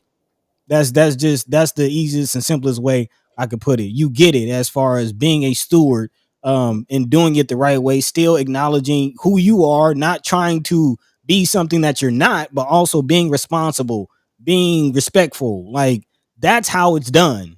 And I can't say I appreciate it enough. I appreciate it too. I gotta say, brother Knight is reflecting another feeling that I'm having though, and it's a true feeling too. And I want to acknowledge that he said, Hmm. to be real, it's a sad thing that it seems to always white people telling black people's plight, and when some black people and when so black people then support it. Yeah, black people will support it if a white person's telling it. He's also saying, he goes on to say, when a black person tells the story, many black people say, be quiet. Some whites generate our condition, then gain the privilege to profit off of it. We definitely want to talk to you about the other work that you're doing. I know that you don't really, you ain't doing this for money. This is a passion project for you. So how are you sustained is going to have to be another question. But to end that, in his comments, he said, but congrats to the guests. Good work. So I love the way what he just said, because I feel the same way. I'm happy that you're doing it. I agree with Buddy. You get it. I'm glad it's happening. It's something that needs to happen. Feel a little sad though. Sometimes it ain't a black person telling the story. Hmm. Um, but if you can't help that you ain't black, so there. Right. You doing your job. Like that's So if you're gonna do what you're doing, it the right way, and that's right, what's right, up. right, right, right. No, Also, go ahead. I know that it's soft ground that I walk on, and that my lesson here, I have many of them, but one of them is, and for real, it's to be humble about it. In my understanding and just the way that I have experienced the world, I've come to understand that there is no exceptionalism is a problem that well-meaning white people suffer. We are taught we are exceptional if we do things a certain way and behave a certain way. And I try to break that down to myself every day. I cannot afford to be exceptional. I am a white male in America today, period, hands down, no questions asked. That's just the way it goes. Yeah. And there's nothing to do about it. And that said, it becomes the tension of how do I use my platforms? How do I use my space in order to promote Black voices and in order to get myself away from being right here in this space? It's an honor to be here with you all, and I really appreciate it. And at the same time, it's like, how do I serve as an opportunity to get more people into this area? And so I'm constantly on the lookout for Black generated history content about North Omaha specifically. And so many people want to zoom out. They're still trying to tell the history of Black people in America, Black people in the world. And I appreciate that. I love that. And I'm still learning that.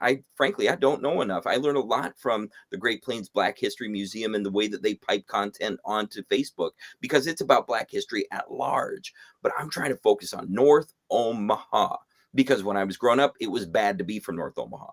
When I was growing up, it was hurtful to be from North Omaha. It was sad to be from it. There was all these adjectives that were thrust upon the community that still are, frankly. I mean, we all know the reality of the way that this goes, but to raise that specific element up and to contextualize what happened in North Omaha in relationship to the big picture becomes a challenge. So I'm looking for African-American authors who I can put out there and then let myself recede, because that's why the website's NorthOmahaHistory.com, not Adam Fletcher Sassy's History.com. Right? It can't be the Adam show all the time. So I'm trying to figure out, first, how to use my voice and platform in an appropriate way and promote that. But second, how to withdraw my personal self and get more of those stories out there. One of my favorite projects in Omaha is called Making Invisible Histories Visible. It's led by OPS. And they've been running as a summer camp for a decade now, where they have young people of color specifically and low-income white kids. They've got them researching the history and writing the articles and putting together the pieces, and they crank them out and put them onto the OPS website. And they're hidden back there, but I keep trying to surface them. I share them across my own articles. I try to share them across my social media, but it's these young people of color and low income young people. And it's the stories, the way that they're telling it. That's the point. It's just, how do I get myself more out of it, get them more into it, and really get me into that place where I can use this platform as a white male to tell the broader story beyond being whiteness. So that's Making Invisible Histories Visible from OPS. It's a great program, and I love the fact they have young people writing that stuff. That's a great program. I'm glad you reminded us about that one. Also, here's Wanda Lewis telling everybody, you put your money where your mouth is. Adam has donated to the Great Plains Black History Museum from the sale of his books. So you're not just making money off your books; you're also giving back what it is that you are making on the books as well. Is it your full-time thing? Are you able to write full-time? Of course. I mean, writing full-time No, man. is No, so yeah, that's fun. it sounds like a dream. Yeah, right. No, so my professional work and what I do for a living, I'm actually a contract consultant that works with school districts, nonprofit organizations, government agencies across the United States and around the world, focused on youth engagement. So since I was 14, when I was 14 years old, I got hired by a nonprofit that used to be at 24th and Ogden. It was called the United Ministries in Northeast Omaha, and they had a program called You're the Star. Edu Mahili is also called Ernest Neds, was an African-American actor and director in Omaha who put together this You're the Star program. And he came to me when I was 14 years old and asked me to help him teach it. So we went to the old public housing projects, and we went out to Myatt Park. We went down to Logan Fontenelle. We went over to Hilltop, and we spent these 3 weeks putting together these stage programs with kids.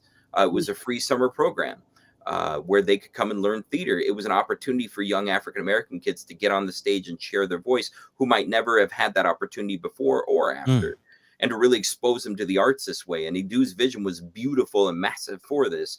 And that's where that's where I cut my teeth, so to speak, on this youth engagement question. And basically, I've spent a career now trying to figure out what are the best practices, what are the best projects, what are the best ways that we can really engage young people of color, low-income youth, in sharing their voices in new and powerful ways. So I have been consulting all these organizations for a long time on all that.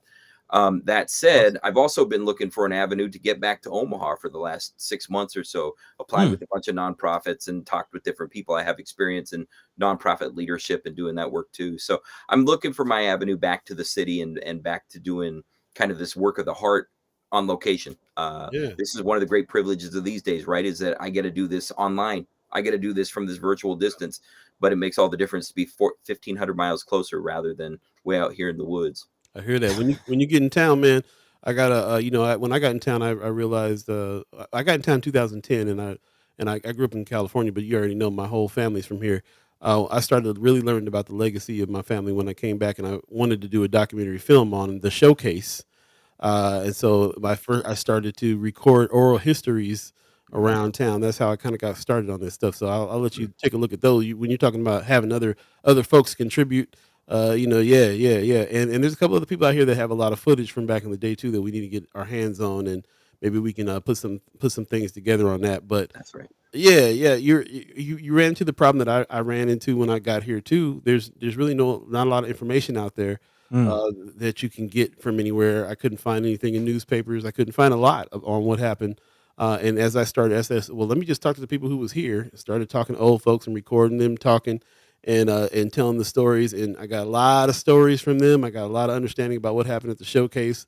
I got more understanding about the businesses that my great grandfather owned, and my documentary idea turned into the businesses that he owned more than just the showcase.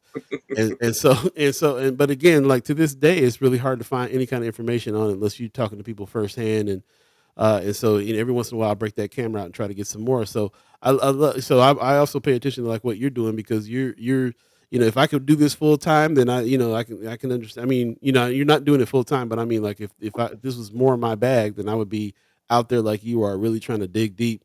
And you can't do it without talking to the old folks. It's just Nope. Yeah. The That's elders right. the got the elders, wisdom. man. They got all the wisdom. They got all the wisdom on this. Yeah. Yeah, Um, it's interesting when one of my biggest fantasy project is to get up to the towers, get to Florence Tower, get to Benson, get to those places where the old folks are living, and I just want to sit and talk with them. And I'm talking 90 plus. You give me the ancients who nobody comes to visit. You give me the ancients who hold all the story, and I mean that with love and respect for each one of them, because there is just so much inside their noodles. Even though they're in whatever state they are, yeah, I want to get that story. I want to tell that Oh yeah. truth. got And him. man, I mean, that would be a beautiful process. Evans Tower, all of it. Yeah. They Got say anytime an elder passes, we lose a library. There it is. real. That's real. Hey, but Mayor Sanchez in the chat is asking, does Mr. Adam have an article or perspective of pre-crack era and the post-crack epidemic uh, Mm. happening? Yeah, so basically the history about North Omaha that I write starts all the way back in 1804, even earlier. I go all Wow. pioneer and I love to get that. And I zoom all the way up to 2000. And I don't pretend that 2000 is some magical window closing, but it provides a little bookmark for me every now and then, just to Okay. not keep going too far too deep. I don't need to be current. There are professionals who've got that covered. The journalists, and I love all the things that have popped up in journalism over the past decade plus, Mhm. whether it was noise or the reader or wherever is coming out with these alternate voices. That was Mhm. cool. It's been cool to see, but that's a great advantage of being a volunteer. I get to rely on my own energy instead of other people's well-meaning intentions, Right. and that may or may not come and go as they will. Mhm. That said, I am able to maintain kind of this perspective that lets me have that longevity. And so the pre and post crack era perspectives. One of the I walk carefully when it comes to drug analysis in America today, because I think that too much is put on the people who suffer from drug use, the people who suffer from drug addiction, and not enough responsibilities put on the shoulders of the white system, the white power structure that implemented, maintains, and otherwise supports that drug use. Not Mhm. enough responsibilities put on the shoulders of the people who need to bear it. And that goes way back, not even before COINTELPRO or any of this conspiratorial stuff. That goes back to the 50s. That goes back to the 30s and the 20s. That goes back to the lynchings in Omaha. And there's a whole big, long structure that exists that maintains all that, but nobody talks about that. So Mm, those are the parts. That's the analysis that I bring in, is looking at the wide lens, looking at the long arc of history, and really understanding this isn't a momentary thing. This isn't a flash in the pan. This has been actually part of the strategy, structure, and procedure that's allowed the country to maintain and build the white supremacy the way that it has for more than 200, 400 years now, such as it were. wow. There you go. Man. Hey, jump in the chat real quick. Vicky Young came in a little earlier on Facebook. Good morning. She says, "Good morning. Appreciative of the research about Juneteenth and the history in North Omaha. Adam is good people." I appreciated her saying that. Also, a little further down the line, we'll see. Oh, there she is again. She said, "If it's not written, it didn't happen." In Yeah. quotes. Malik Rogers got a good idea. He said maybe someone could finance you creating a curriculum so you can stay independent. I Hmm. think you're probably always going to stay independent with your writing. This Hmm. doesn't sound like you are ever going to work for anybody that got an agenda on North Omaha news. Yeah. Yeah, So no, and honestly, North Omaha specifically, I mean, this is the thing about walking the tender walk, right? Is that I have to stay conscientious of the kind of the influences that are out there that would like to steer me and otherwise make sure that I tell things a certain way. It's interesting that you mentioned or that Jim Settle came up earlier. I think mhm. your previous guest brought him up, or maybe Hmm. one of y'all did. But Settle actually called me this week. Hmm. Old boy had to call me, 79 years old mayor had to call me because he saw me on the news talking smack about North Omaha and the freeway. And he was just concerned that I didn't know the whole history because I was focusing on black history and I called it Wow. lipstick on a pig. He just wanted to make sure that he knew that when he was a young man in the 1960s and 70s, he was a lead engineer for HDR on the North Freeway and that Mm. he worked with the black community. And he never saw a black person in North Omaha unwillingly give up their house. He suggested that they all sold their houses because they knew it was the right thing to do. And Man, that when the freeway got to Miller Park neighborhood, the freeway was stopped because of bad June Blair and other forces who didn't want it to go through Miller Park in Minnelusa.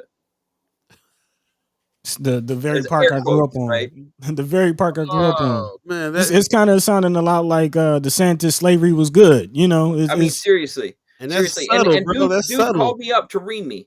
He called me up to get me correct on the way that I should be talking about it. And this is the challenge, right? Of trying to work with other people, work for other people, and do the work. There are history organizations in Omaha who interviewed me to be their executive director, who didn't like the things that I said because I was being frank about, we need to tell the truth about Omaha history. And they were like, whoa, wait, whoa, whoa, whoa, whoa, whoa. mm, So let's make sure that we have this right. So you're saying we need to tell the truth about Omaha history? And I said, yes, we do. And here's what the truth can look like. And I didn't get those jobs. And I Mm. didn't get the jobs in the nonprofit, other organizations that I stepped up to. And that's okay. I get it. The right people showed up for the right jobs at the right time, and I wasn't one of them. But I'm not going to let those forces, whatever they are, I'm not going to let those forces drive and manipulate and otherwise make sure that I say things the way that they want me to. I'm using this moral compass, and this is part of the dilemma and the opportunity of being where I stand, is that I get to use my moral compass as guidance, and I get to use that sense of rightness and justice in order to really understand what it is, what it means, what it does, and where it goes.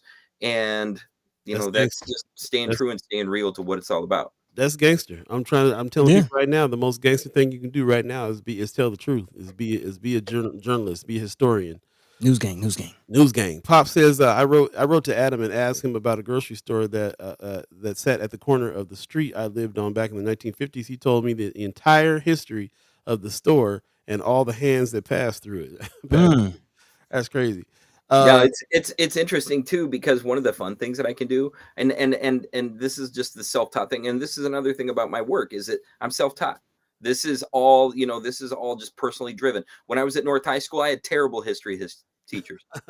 I mm. even got one of them who's friends with me now on Facebook, and he's like, "Oh, I taught you all," and he's just puffy about it. It's like, You dude, learned this from me. I was the kid who sat in the back of the class and talked smack. My teachers when I was growing up came from the neighborhood.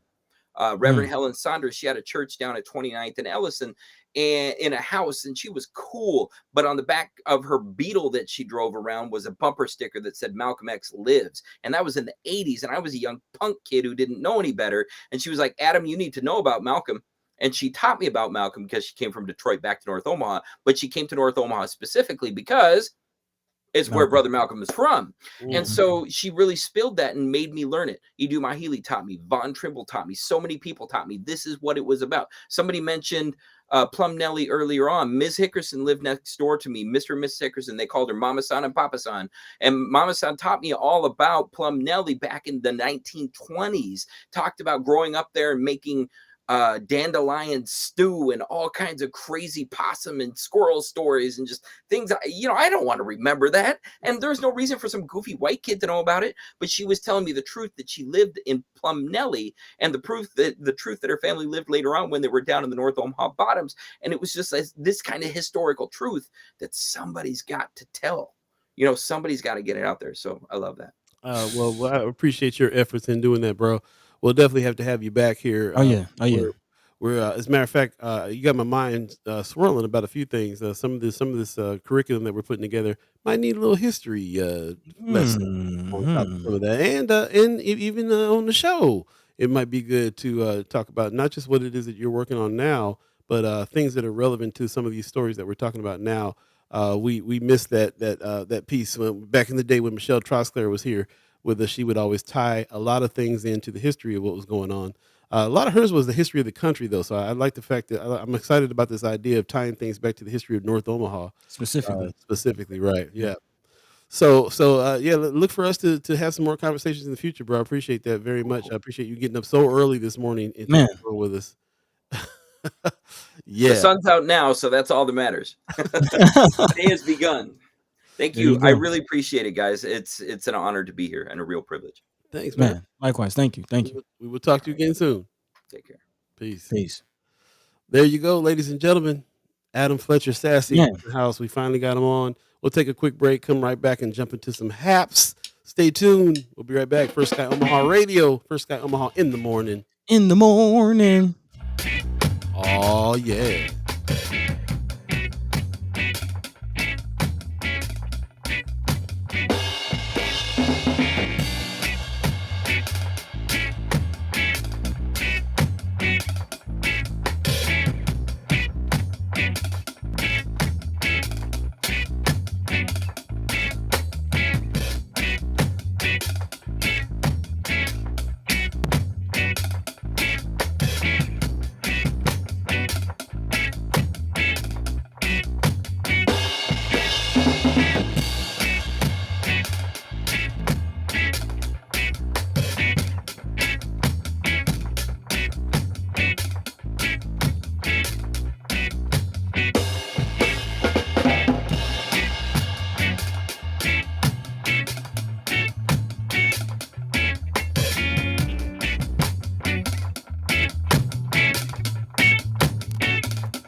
You there? Hello. Test. Check one. Hello. There we go. Man. Welcome back. You're listening to First Sky Omaha Radio. First Sky Omaha in the morning. In the morning. Paul B. the Dove, Buddy the God. Yes, all of sir. you chat chimers, ghost listeners, radio listeners. Miss Erica Felt says she feels energized. Loves today's guest. I heard that. Me too. Wind me up. What? Speaking of which, I just got this flyer. It's really throwing me off. I don't know how to feel about this. We'll get into the haps. But George, we all know we're going to this George Clinton concert on September 17th. Last show in Omaha ever. What? That's what they decided to put out for us. What? Forever? Come on, man. I mean, I know George is getting up there. So I felt like he's still touring. We'll see, but yeah, man, I mean, now they're straight claiming it. Last show in Omaha ever. This is their final tour. I don't know. Let me know if this is my youth speaking or if I'm wrong, but I kind of feel like it was the beginning of the end when I saw George come out the colorful braids and he took off the costume and he just came as Put on a regular suit. Yeah, like the first time I ever seen him without the braids and the colorful hair, I'm like, who was that? Like, what? That's not George. That ain't George, man. Man. So I don't know. Let me know. Was that for you? Was that a sign of the beginning of the end, or is that just me? Like, did he ever appear publicly like that before? I hadn't seen it, but what was I mean, I follow these cats pretty closely, so I've heard a whole lot of things going on with their tour that maybe about 10 years ago I thought, this ain't gonna last much longer. We better see George when we can. Mm-hmm. For a bunch of different reasons. He's getting old. On top of that, the people were falling off the tour. There was a lot of stuff that was going on. So like for the last 10 years, I've been in like, is this gonna be the last one? This is gonna be the last one. And I've been pleasantly surprised that he keeps on touring every year. Until, like I said, until this flyer came out, which explicitly says that just for the funk of it final tour. Is this the Question mark? last show in Omaha ever? Man. We got to say, get your tickets. September 17th, Stillhouse. This might be the last time you get to see Parliament Funkadelic and George Clinton. So those are the sacrifices you're talking about, Brother Romes. Brother Sanchez. He says, this is the sacrifice I've made in order to be able to afford an extra 1,000 to the principal on my house. No Chappelle either. Sacrifices. Ooh. Man, well, I don't know. That woman said she got an extra ticket. Hey, come on. I mean, the floor tickets was only like $25. If there's still some room down there, try to make it happen. Buddy's coming in town for it. We in there. Let's make it a thing. We in there. Man, George was leading a doo-wop group forming in the 1950s called the Parliaments. He's been around forever. He probably is ready to give it up. He probably would have gave it up 20 years ago if he didn't have bills to pay, Pops. You already know what that is. He was in Wesley Snipes' tax trouble at one point. Really? All that. Funkin' too hard. I saw that Brooke. That funk is kind of hard on George. Brooke said one of the singers in the band said she's looking for a new band. Yeah. Okay. I did see that. So the funk continues. Yeah. Well, yeah, but the point is people be jumping ship. She already trying to set up her next thing because this might be it. And I've heard a few people say that as well, as far as like, yeah, George, he's been saying that this is gonna be the last. Like they're like, I don't know if I believe this is gonna be the last. It's really looking like the last hoorah. I never heard him talk like this before. Anyway, ladies and gentlemen, that's what's happening. What's the house? What's happening? Hey. What's going down? It is Friday. We're going to talk a little bit about what's going on this weekend, what's happening. And this is the opportunity for you guys to let us know what's going on, too. What's coming up. What's going down, y'all? What's going down? What's coming up? First and foremost, we got to definitely talk about tomorrow's event, which is Elevator Spaces. It's happening. The Content Creators Camp 2023. This will be the week 5 edition, starring me. This is going to be an Elevator Spaces at 10 o'clock. You already know what that is, 1402 Jones Street. That the parking is metered over there, so, make sure that you know about that. But, yes, we apologize for last week's mix-up. We are definitely going to be there this weekend. We will see you there tomorrow morning, all of the Content Creators Camp. And please, keep on. Tell a friend. Bring your son. Bring your daughters. Bring your kids. We're trying to get young people, older people, writers, non-writers. We're trying to get everybody to be content creating citizen journalists that have access to our neighborhoods and that are trusted sources. And all these lessons are for that reason. So shout out to Flatwater Free Press for helping out with this. Shout out to the Culture House also for being a part of this situation. And shout out to us for Sky Omaha. We're doing it. Elevator Spaces tomorrow. Definitely check that out. Kimra had a really good little plan because there's also something going on at the same time in the morning, the North Omaha Community Meeting and Summit that Empowerment Network and Black Men United and some others are putting on. It will be Senator Terrell McKinney, Senator Justin Wayne. They'll be there to explain about the North Omaha Recovery Grants. So, 8:45 breakfast, networking, community resources, 9:15 to 10:45. Maybe you can dip out a little early and come to the class, but make a morning of it. We might need to be there to represent it, especially if you are a business that went for some of these grant dollars from the state here. You might want to get some more information here because it's been a real lack of information going on in a big way. Matter of fact, man, I got to kind of call out a little bit.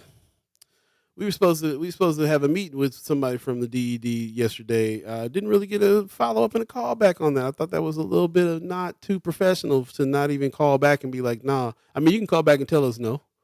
That's not like, just let's not get ghosted by office. I actually felt ghosted, and shout out to Amy H. Dodge because she sent follow up after follow up, and like she tried, she put forth the effort. So I hope we can hear something back soon. Like I hope it's not over yet, but it was just one of them situations where we had she threw a time out there, and that time came and passed without any words. So we're still trying to get answers, and of course the senators are always willing to give the answers they got. So check that out tomorrow. This is going to be at North High School again tomorrow at 8:45. You can show up, have a little breakfast. The networking will start at 9:15 and go to 10:45. Maybe hit that up a little bit before you come to the content creators class. So appreciate everybody that is willing to go check this out and see what they have to say. I mean, shout out to the power. You want to say something about the Empowerment Network, but they're always putting these events on and highlighting the senators in order to get some answers. I went to a couple of them myself, and there was a lot of answers given thanks to the senators. But this is through Empowerment Network. Willie Barney. Look at what I'm looking at right now. Willie Barney and Willie Hamilton together putting something on. So some unity is happening around here, bro. We gonna capitalize on that and try to get on it and do some things. So appreciate everybody that is considering checking that out, and then coming over to the content creators class after that. Shout out to Patty Talbert, one of my favorite artists. September 8th. This is today through October 6th.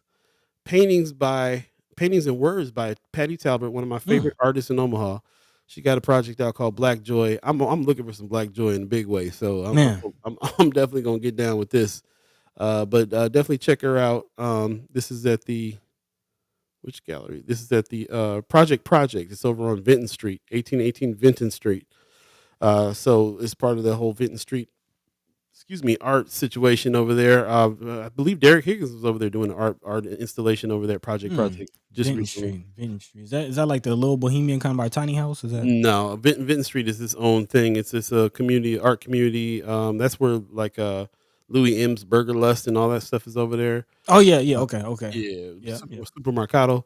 Yep. So it's a little area over there that is really heavy with art. They got a whole. You know how we have First Fridays over on Benson Theater, they have Second Fridays over on Vinton Street. So yeah, a lot of galleries popped up there. This is going to be an interesting thing, and I'm proud to see Patty Talbert and her work happening over there. Rachel with the church is in the neighborhood, part of that whole city. Right. Yep. So shout out to Patty Talbot for checking that out. Definitely see that. Let's see. I'm gonna check the chat real quick just in case somebody's talking about anything going on. You guys got any other haps happening here? Let's see. What are you guys talking about in here? Well, while you kind of scouring through the chat, I do want to remind people, of course, next weekend. Shout out to my man's Marcy Yates in the Culture House. They will be having art battle that's going down next weekend. Boom. Yeah, definitely looking forward to that. I actually will plan on being there while I'm in town. I've been meaning to catch a art battle and I have not been able to do so yet. So again, if you're able to come through, that's next Saturday at 6 p.m. Again, 12 artists, 3 rounds, live painting, 1 champion. You'll have an opportunity to support artists, buy some art. There's gonna be some good music. Shout out to my man DJ D, who's usually on the 1s and 2s. So it's a vibe, man. Come through, support the Culture House.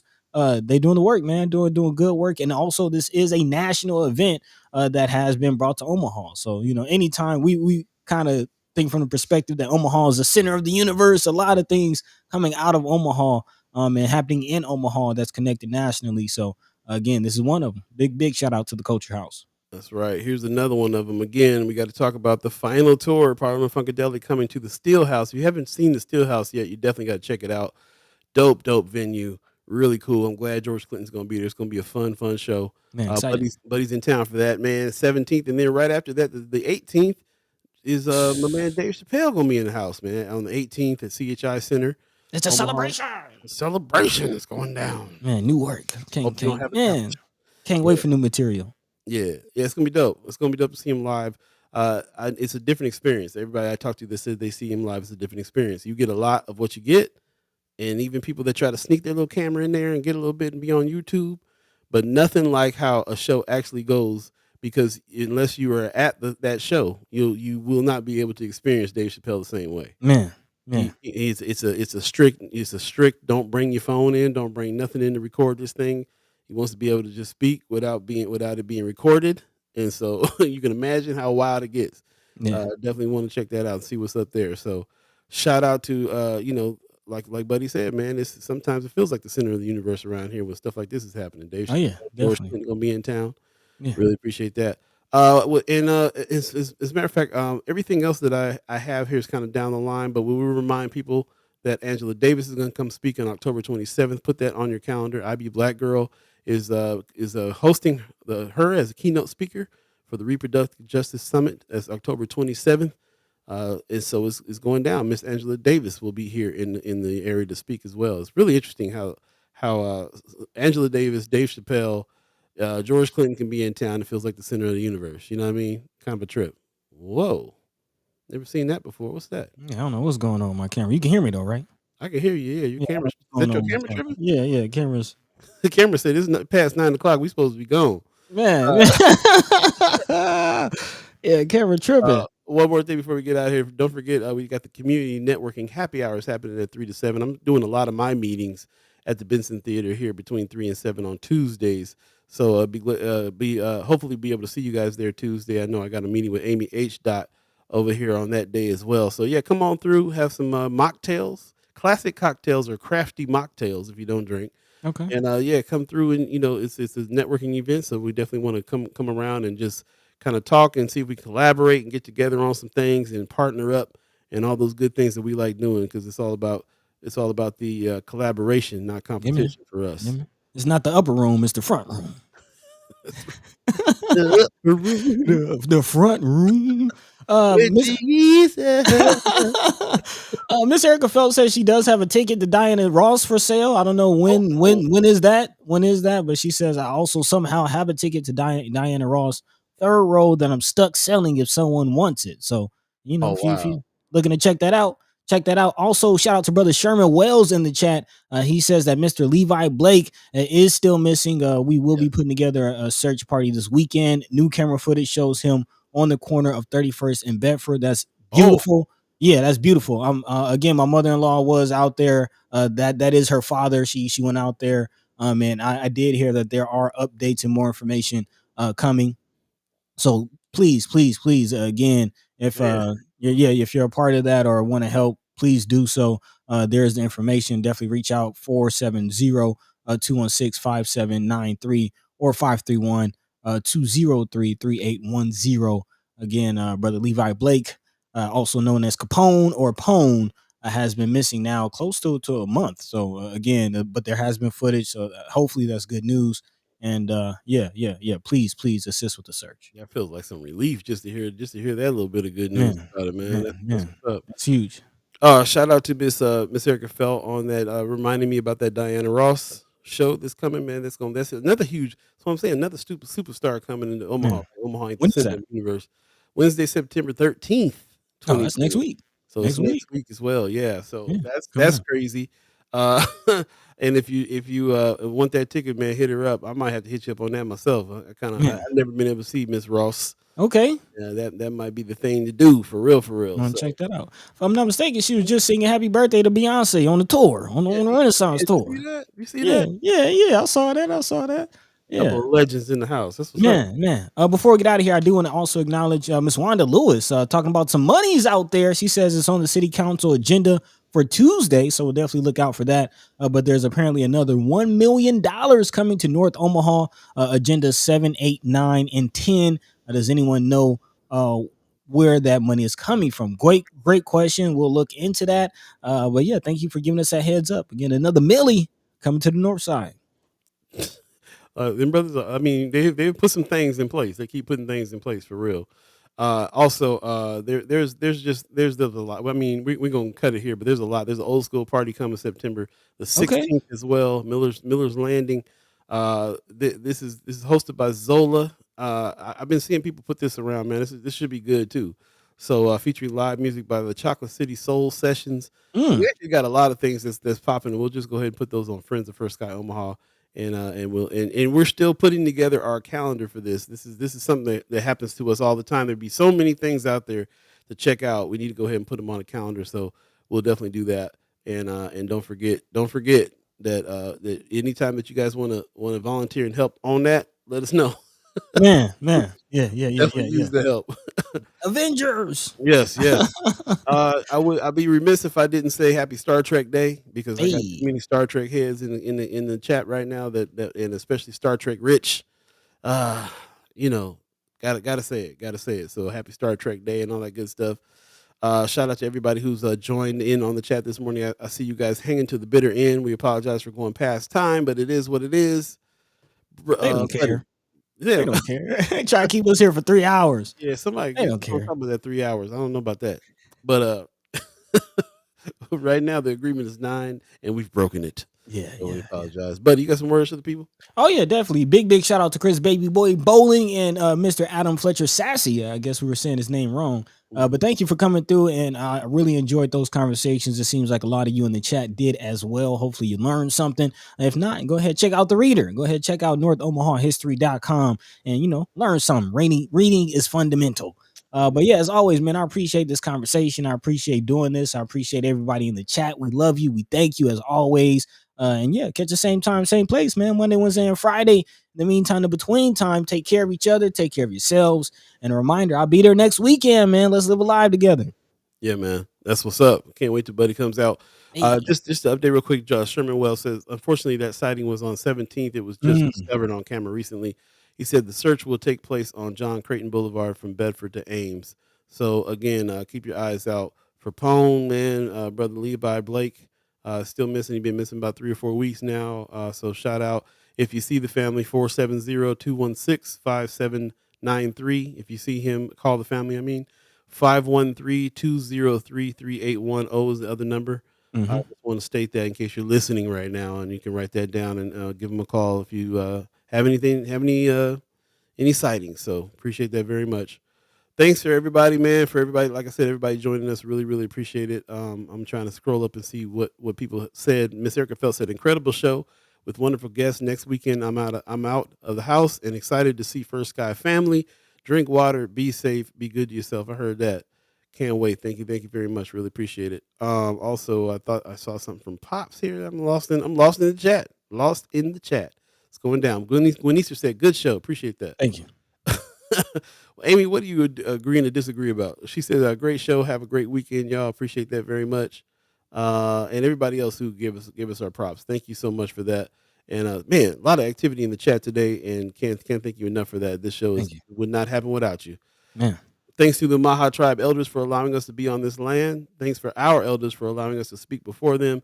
And thanks to you, the chat chimers, allowing us to speak with you. Would not be a show without you, that's for sure. Thanks to all the reoccurring sponsors of the channel as well. Everybody who is the $10 a month people, the $20, $25, and the $50 people. Man, thank you so much. Yeah, and if you're so inclined, please become a reoccurring sponsor of this whole situation over here. It's at firstskyOmaha.com. Hit the donate button. That's the quickest way to get over there. Look out for the new website coming soon. Brooke said, great show. Appreciate that very much. Thank you. But we do need to bolster our likes and subscribes over on YouTube. Yes. And we need to bolster our membership as well. So if you happen to be not a member yet, but you're gleaning some value from this platform, then please consider going to firstskyOmaha.com, hit the donate button, and being a reoccurring member. I really, really appreciate that.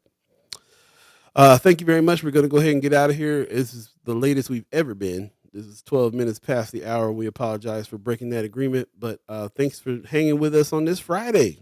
And get into something. Have some fun this weekend. The weather's supposed to be nice. Okay. Watch the air quality, but the weather's supposed to be nice. So, yeah, appreciate you very much. You guys have a good one. Peace. Peace. By the way, Vanguard. This is protected by the red, the black, and the green.